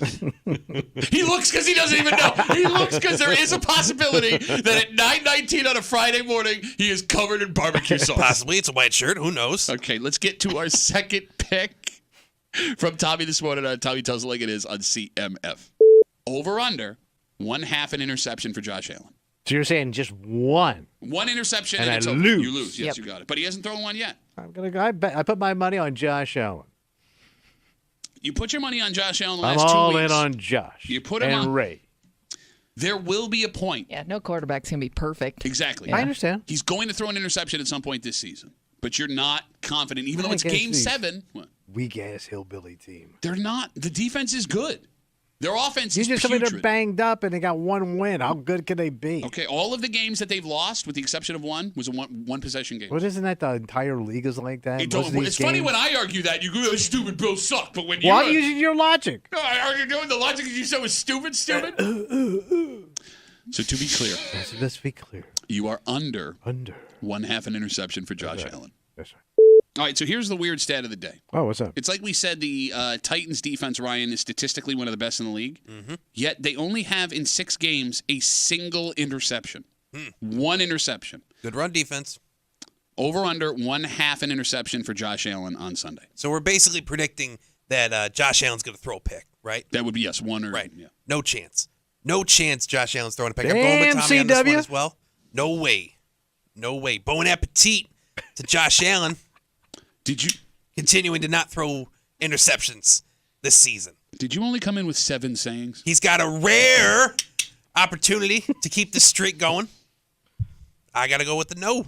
I'm taking the under, baby. So we figured out that Ryan has 6 weeks worth of ideas. Turn to Danger. Danger. I mean, Josh Allen's going to eventually throw an interception. Yeah. And it's going to be at like a weird point that we never expect it to happen against a team that it shouldn't. Like, I don't know, a team that has one interception so far this season. Although the defensive backs in Tennessee are banged up. Over under 1/2 an interception for Josh Allen. So there's a player on Tennessee's defensive line to look out for on Sunday. His name is Devondre Sweat. He's over 360 pounds in the center of the defensive line. Oh, I know a guy like that. And don't. Well, the difference between Chuck Wagon and Devondre Sweat is this dude is fast. 100 pounds? Maybe 50. He can run, man. The guy is fat. He's a menace. I'm a little bit nervous about the Bills' offensive line matching this guy's physicality, and I think that's going to be a force against Josh.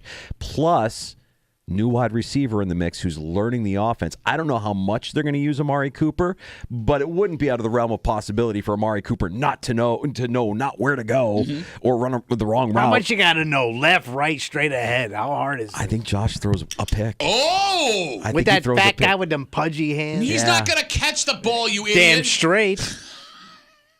That's what I say. So you are over. I think he throws a pick. Ooh. And a lot of it is what you were saying. Like, this would be a place logically where we'd be like, nah, he's not throwing. They've got one interception. I think the defense for Tennessee is going to give the Bills some issues. Mr. Danger playing it safe. No, that. It's a recap of Tommy Tells It Like It Is with our good buddies from 95.7 The Fan. You can hear him on the Sports Bar, 3 to 6 every weekday. Mike Danger from the Let's Go Duffalo podcast in an apron with metal tongs, trying to do a Nashville, Tennessee barbecue guy. Ryan Duffy, I swear to God. What? Are those expensive ones? Because I'm going to break them.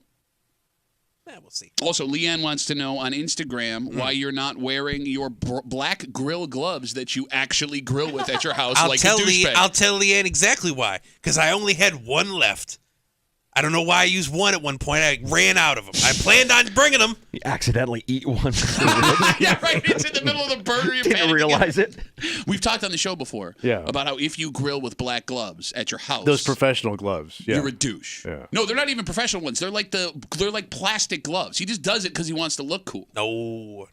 Go to my friends over at Henrietta Restaurant Supply. What an Get yourself ass. some nice ones. I get them there all the time. They're wonderful people there. How does he get a live ad? It's a borderline a little bit. Let's get to our third pick from Tommy this morning here on CMF.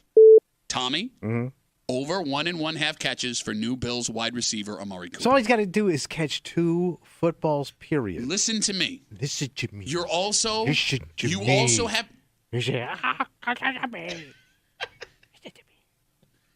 You also have to bank on the fact that he will dress, because if he doesn't dress, it's a miss. Yeah. Over under 1/2, 1 1/2 Of course catches. that kid's going to be out there. You got to give the fans a little flash. It's entertainment, baby. Out there with 2 catches. Yeah. So you're So all over. I got to get is 2 catches. Mm-hmm. You have to do a goddamn thing with him. You get a yard, right? I win. Yeah. He could lose yardage as long as he get a catch. Oh, my God. This is cake. Cake. And I don't like cake. This is cake. Ryan? Yeah. We know that the hardest position to change teams with is wide receiver. It seems that way. The last guy to do it really successfully was Amari Cooper 5 years ago. So it's either he has some knack for being able to do it, or he was young enough where he could pull it off, and now he can't. I want to be clear. If he does not dress on Sunday, that's a miss, right? Over under 1.5 catches for Amari Cooper on Sunday. I love the signing. I love it. I love the trade. I'm into it, okay? But I'm with you in that I don't think he's going to actually dress. And if he does dress, I think they're going to slow roll him into the offense. I don't see them changing their offensive identity just to try to force some catches to Amari Cooper. So I'm going to take the under on this one. Look at Mr. Not Short Ribs. Turning his tail and running. Danger? Yeah. The Bills want an injection quickly, but Sean McDermott is also a very patient coach. We watched it happen with Naeem Hines. We watched it happen with Kelvin Benjamin, with Brandon Breen and them in the past. Over under 1.5 catches for Amari Cooper Sunday. I mean, this trade kind of sends a message to the locker room. It sends a message to the fan base. It lets everybody know, like, we're not satisfied with what we have so far. Wake up call. We're first place. We're 4-2, and we're still not satisfied. We recognize that we really don't have a replacement for what we lost in Stephon Diggs. See, that's management right there. That's how management thinks. Okay. That bringing in your weird brother for some stunt. None of this was my idea. I didn't want Ryan on the air. I hate everything about this every week. Everything gonna punch you in your stupid head. I swear Bring to it God. on, baby. I think they want to get him involved. I think they want to set a tone. I think that he gets over a reception and a half. And he might even get that in the first half. Oh, Whoa! my God. Wow. Doubling down. Damn. That's why they call him Double Down Danger. Wow. All right, let's get to Tommy's fourth pick this morning on a Tommy Tells It Like It Is here in the break room on CMF. Tommy, do the Bills win? And if so, is it by 9 or more? They win. Okay. Okay. They win. Bills win. Yeah. And do they win by 9 or more points? I think they covered. Pat. Okay, all right, I do think All they right, they cover. cover the 8.5. I'm Fantastic. feeling really confident on this cover. Okay, so Because that would mean you really have to have control of this game. Yeah. yeah, 9 points. Yeah. That's a lot of points, yeah. Because you could really push it then Uh-huh. to 10. To 10 points. You could do that. Then when you're talking now you're in a whole nother genre of football. Uh-huh. Like what would that be?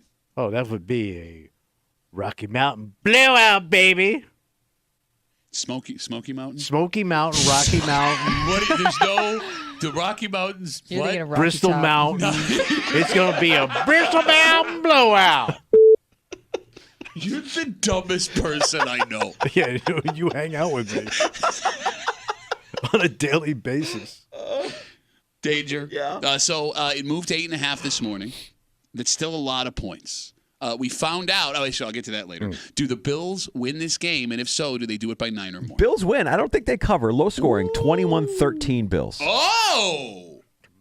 You think Will Levis has got 13 points in his arm? I think he has a touchdown. Okay. All right. We turn to Ryan. Lots of great nicknames coming in for Ryan. Bring him. Let's hear him. Brisket Bitch. That's not even clever. Someone wants to hear you do the Tong song. No, not Ryan. Not 8.5. Do the Bills win? Do they cover? You see, I did the rhythm of the Cisco's, the Tong song right there with the tongs. That was pretty funny, right? I don't see the Bills covering on this one. That's a lot of points. And I understand the Bills have been 2 road games now. Short week on top of that. It's probably great to be home, but no way. I don't see them covering. I do see the Bills winning, but I don't have them covering the 8.5. So none of the boys agree with you there. So I'm the only one who has balls in his room. Oh, is that what it is? Must be. Okay, but you've missed on. You called blowouts the last 2 weeks, Blutes, and you missed What do you on mean I'm both. due? That's how gambling works. No, if you were due, you wouldn't be 1 for your last 15. I hate this bit. I love hate this my job. brother. I I hate my loved family. this job. Do you love this show? Let's get this over with. Tell it to your face. Let's get this over with. The final pick from Tommy this morning here on CMF. They'll be here. Not so fast.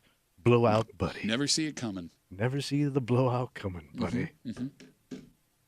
So I say at the end of this game, based on my predictions, Yeah. this is a rocking chair bet.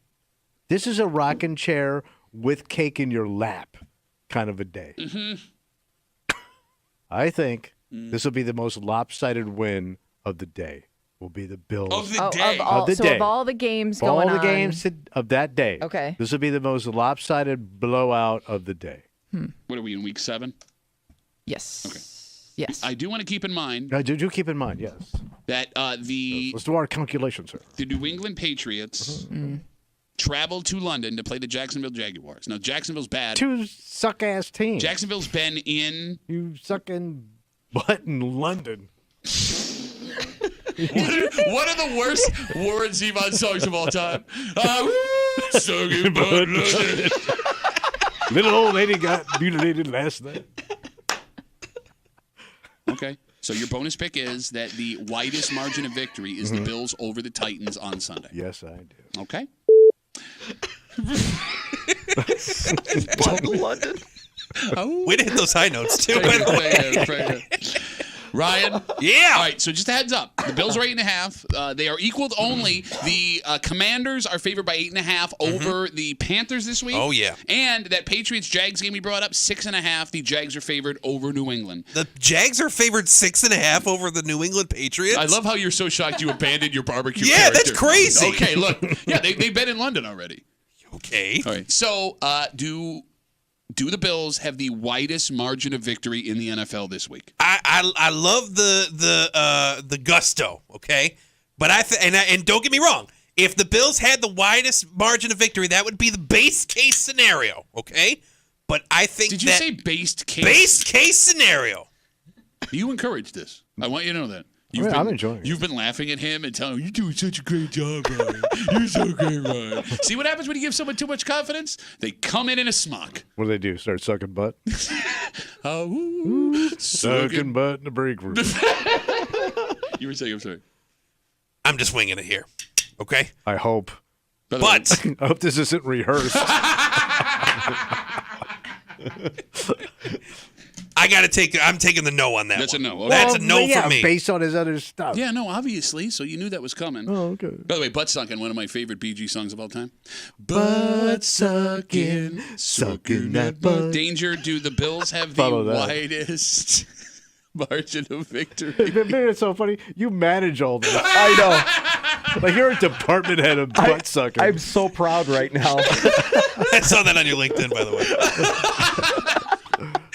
Do the Bills have the widest margin of victory on Sunday? We might have seen the widest margin of victory last night, if we're being technical. Thursday night, it was like 33-13. Oh, I didn't even think about that. You already lost, stupid. I'm going to say no. You're so dumb. You're so dumb. Although 33 to 10 last night. 33 to 10, yeah. I said of the day. He's head of the day, to be Okay, fair. of the day. Oh, and I think it's true. I was the one who just defended you, you dick. I listen to my butt sucking boss. Tommy, to defend Tommy, this is the kind of pick that he gets every season. He'll get one or two of these bonuses, and this is the exact kind of pick that he'll hit. Yeah. You're right. All right.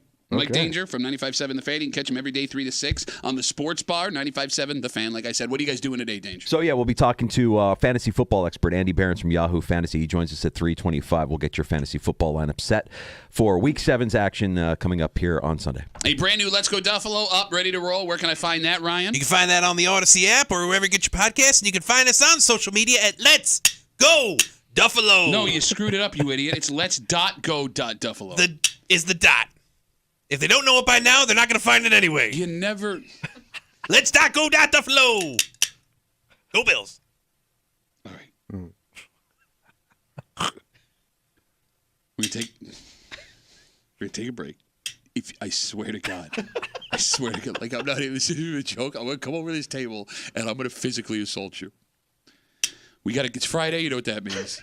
Oh, we got to get the cat back in. Yep. A little creeping. Yep, creep cap coming at you. And one of the most popular things to do now when you vote, which is 2 weeks away. What's that? Well, you got to let people know you voted.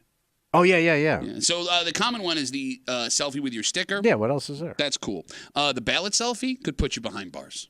The ballot selfie? We'll get into it next year in the break room on CMF.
Look, we're just giving you a heads up. What's that? We don't want you to end up in trouble. Okay. And it turns out that in the state of New York, and along with 13 other states, this is against the law. Oh. But it hasn't stopped people from doing it and posting it all over social media. Can't wait to hear. You're hanging out in the break room, Rochester's Classic Rock 96.5. WCMF, we'll get to that in just a second, but it's Friday. Yeah, buddy. All of the gross-ass, stupid things Tommy has said all week long, at least the ones that Kimmy could catch. It's a creep cap, and it happens now on CMF. It feels so dirty. Get down on the creep cap on WCMF. Wants to date a married man. Damn for daddy. Damn for daddy. No, see, we tried to blow past it.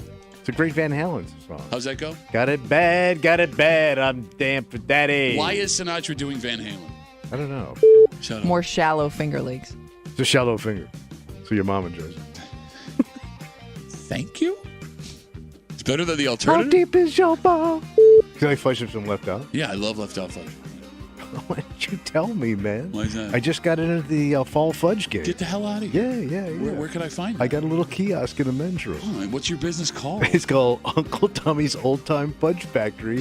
From my fudgy to your face. Sauce. What are you, Carson? Taste my fudgy. Stop it. He's not the president. You don't call him chef. He's president of the protein. Shut up. No, you're president of the protein. No, your mom was last I night. said you first. She ate it all up. The hand would be harder. You think so? Yeah, especially, you know. So yeah, it's not as good. We're on camera. I'm just doing diddle fingers. Logic spewer. I spew much. You spew a lot. Ask your mama. Mother. That's what she said. Well, it's only You'd hooked be up like to a one human thing. Asheville right now. You don't Oh have my like, God! There goes the house. Mom got swept away by 3 penises. Yeah. What gonna about say the no. old? I would think it also limits you. She's just gonna be like, oh. It'd be like one of those seals in the circus blowing those horns. You didn't do it with your face. Yeah, there's Well, a how else camera you on doing you it? now. No, you could have. We would have got it. Stop that. Man, you were really good at that. It's so good to be a creep. There it is, the creep cap on CMF. So it's been said, What they said. with the election, 2.5 weeks away, Yeah, it's very close. your vote does not count unless you take a picture of your I voted sticker and post it on Facebook. Okay. It's like a new federal law. Right. But it turns out there are things you can take pictures of and cannot take pictures of. And if you take pictures while you're doing this, you're breaking the law. Oh. In the state of New York, it is illegal to take a ballot selfie. Oh, so So while while you're I'm in the there. booth. Yes, while you're in the booth, whether you are taking a picture of yourself voting or taking a picture of your ballot and posting it on social media, really just taking the picture, That's period. illegal. That is illegal. And not only is it illegal in New York State, it's illegal in 13 other states as well. So the concern... Yeah. What is it? States who have made it against the law say ballot selfies, they worry about coercion, bribery, voter intimidation. They say it could lead to something that could expose other people's ballots by accident. You don't know what's in the background of the picture. Kind of most have of to the treat time. it like gambling. Yes, right? essentially. Can't have your phone out. Exactly. Well, it kind of is gambling. Well, You never know what you can get with these clowns. what a bunch of clowns. However, there are now free speech advocates that are arguing hard and fighting to make it legal to take your ballot selfie. And they've been doing it in all of the states that it is illegal, saying that you can't tell me what I can and can't post on social media, especially when I'm already telling you who I'm going to vote for most of the time anyway. Yeah. Thoughts? I mean, it does seem like an overreach.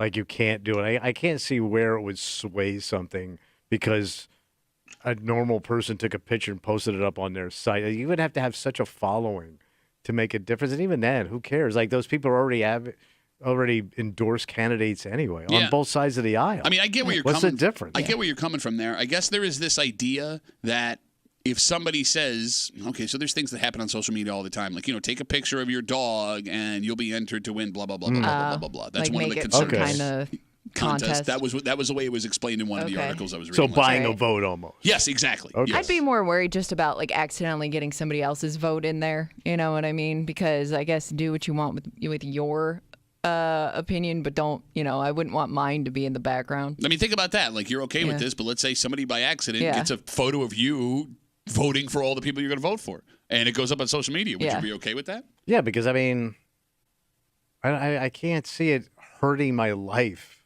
Who or swaying anything. You know what I mean? All right. Well, I mean, I would make the argument that there are people who will change the way they treat you based on who That you is vote true. for, right? I mean, But nobody likes me. Okay, well, yeah, On both sides. And I'm saying that's on both sides. Yeah, I could see where you could get a little paranoid, but I think it's a little overblown. Are there some laws that are okay just to keep for tradition's sake? I mean, it is sacred that you vote in secret in America. Yeah. I mean, look, Your I privacy matters. Yes, Yeah. I get the argument from the free speech advocates. Yes, like the odds that something goes wrong here are very, very, very small. And, we're big free speech people, Yeah. right? But, I mean, the voting in secrecy thing has been an American tradition. So, like, just for the sake of tradition, is it okay to make this illegal? Oh, just to keep it up? I don't know. Because I think eventually it's all going to go online. I know you keep saying that, but again, We're getting there. Bro, if people are fighting in the Supreme Court to keep folks from mailing their ballots in, or We're not even there yet. or from voting early, like you can't tell me that, we're going to use the internet, everybody. It'll be totally fine. No worries. Oh, my social security number's gone. Nothing goes bad on the internet. I can't ever see a world where we're voting online. Oh, it's going to happen. Your kids will vote online. Okay, how much you want to? Boy, you're going to be so dead. It's not even funny. It is kind of funny. So there, even though you were right, Well, you're dead. Well, no, like, I mean, let's be Take that, corpsey. Corpsey.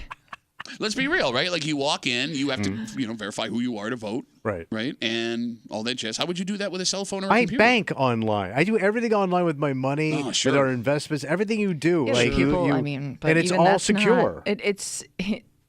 When's They the last try time to the make banks it as went there? secure as they can, but every now and then we see people's bank accounts getting hacked. Every now and then it happens like 30 times a day. Your information gets stolen. They're tweaking you know? it. They're tweaking it. No, look, But I, to tell you the truth, I never understood like you had to go in this booth and like you had to like cloak it in something and hand it off to a guy or slide it in this thing. I find the pomp and circumstance of it like patriotic.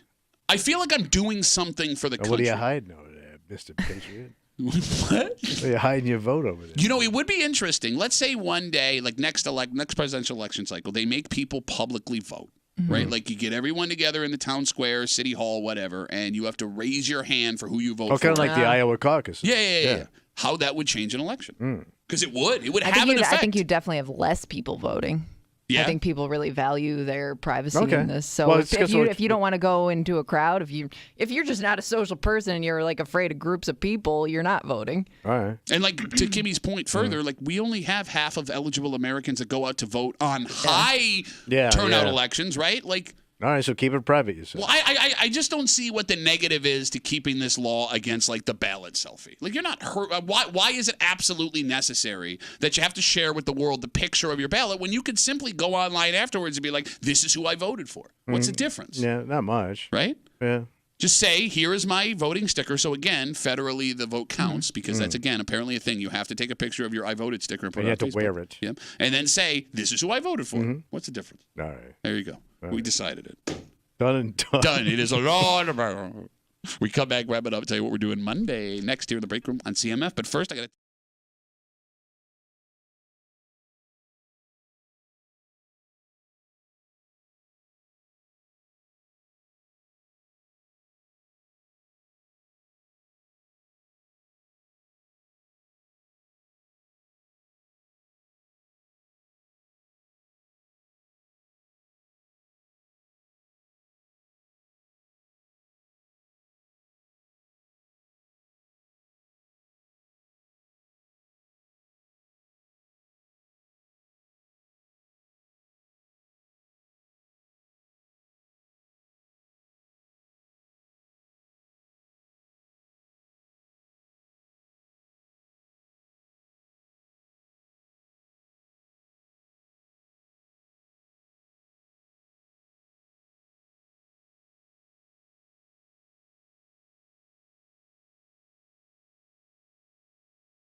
That's going to be Rabberoo. Adios, Friday Rabberoo. For a Friday Break Room CMF, all right, a lot to cover real quick. What's going on? If you want to watch the game on Sunday, Yeah. if you're not going to listen to it live right here, 1 o'clock Sunday on CMF, you can catch it with Tommy Muley. T-Breeze on the west side. He will be at the Bill Gray's Tap Room in Chi-Li. That will be happening on Sunday, starting at 1 o'clock. The game, that's not the only game happening live on CMF this weekend. Wait, what else is going on? Sabres skate against the Chicago Blackhawks tomorrow night, 8 p.m. That'll be live here. Okay. Sabres are not good right now.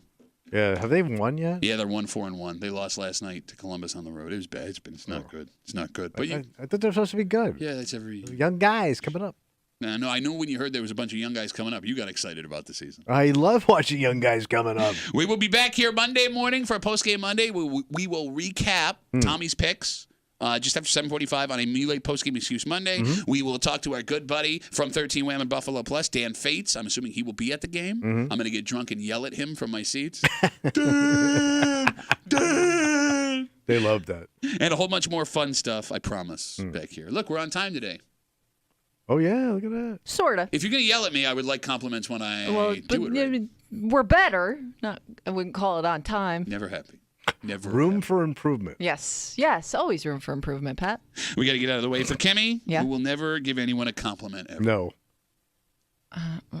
Do you guys need compliments? Yeah, but you're like over. I would like. I think we both deserve one compliment. Do we ever right now. compliment anybody in this Oh, room? we throw each other bones. We compliment you sometimes. Yeah, on. Can you give us one compliment Can each, you please? give an example of a compliment that you've given I each other told or you. me? I'll tell you right now. I said your wedding was the nicest wedding I've ever been It's true. to. It's true. And Okay, that was yes, the you're right. You biggest did. day of your goddamn life. I invited you to the Bills game this weekend. That's not a compliment. She's- That's just a you know nice what? thing. That's entitlement right there. Oh, Never enough. Shut up, zip up, dingo boots.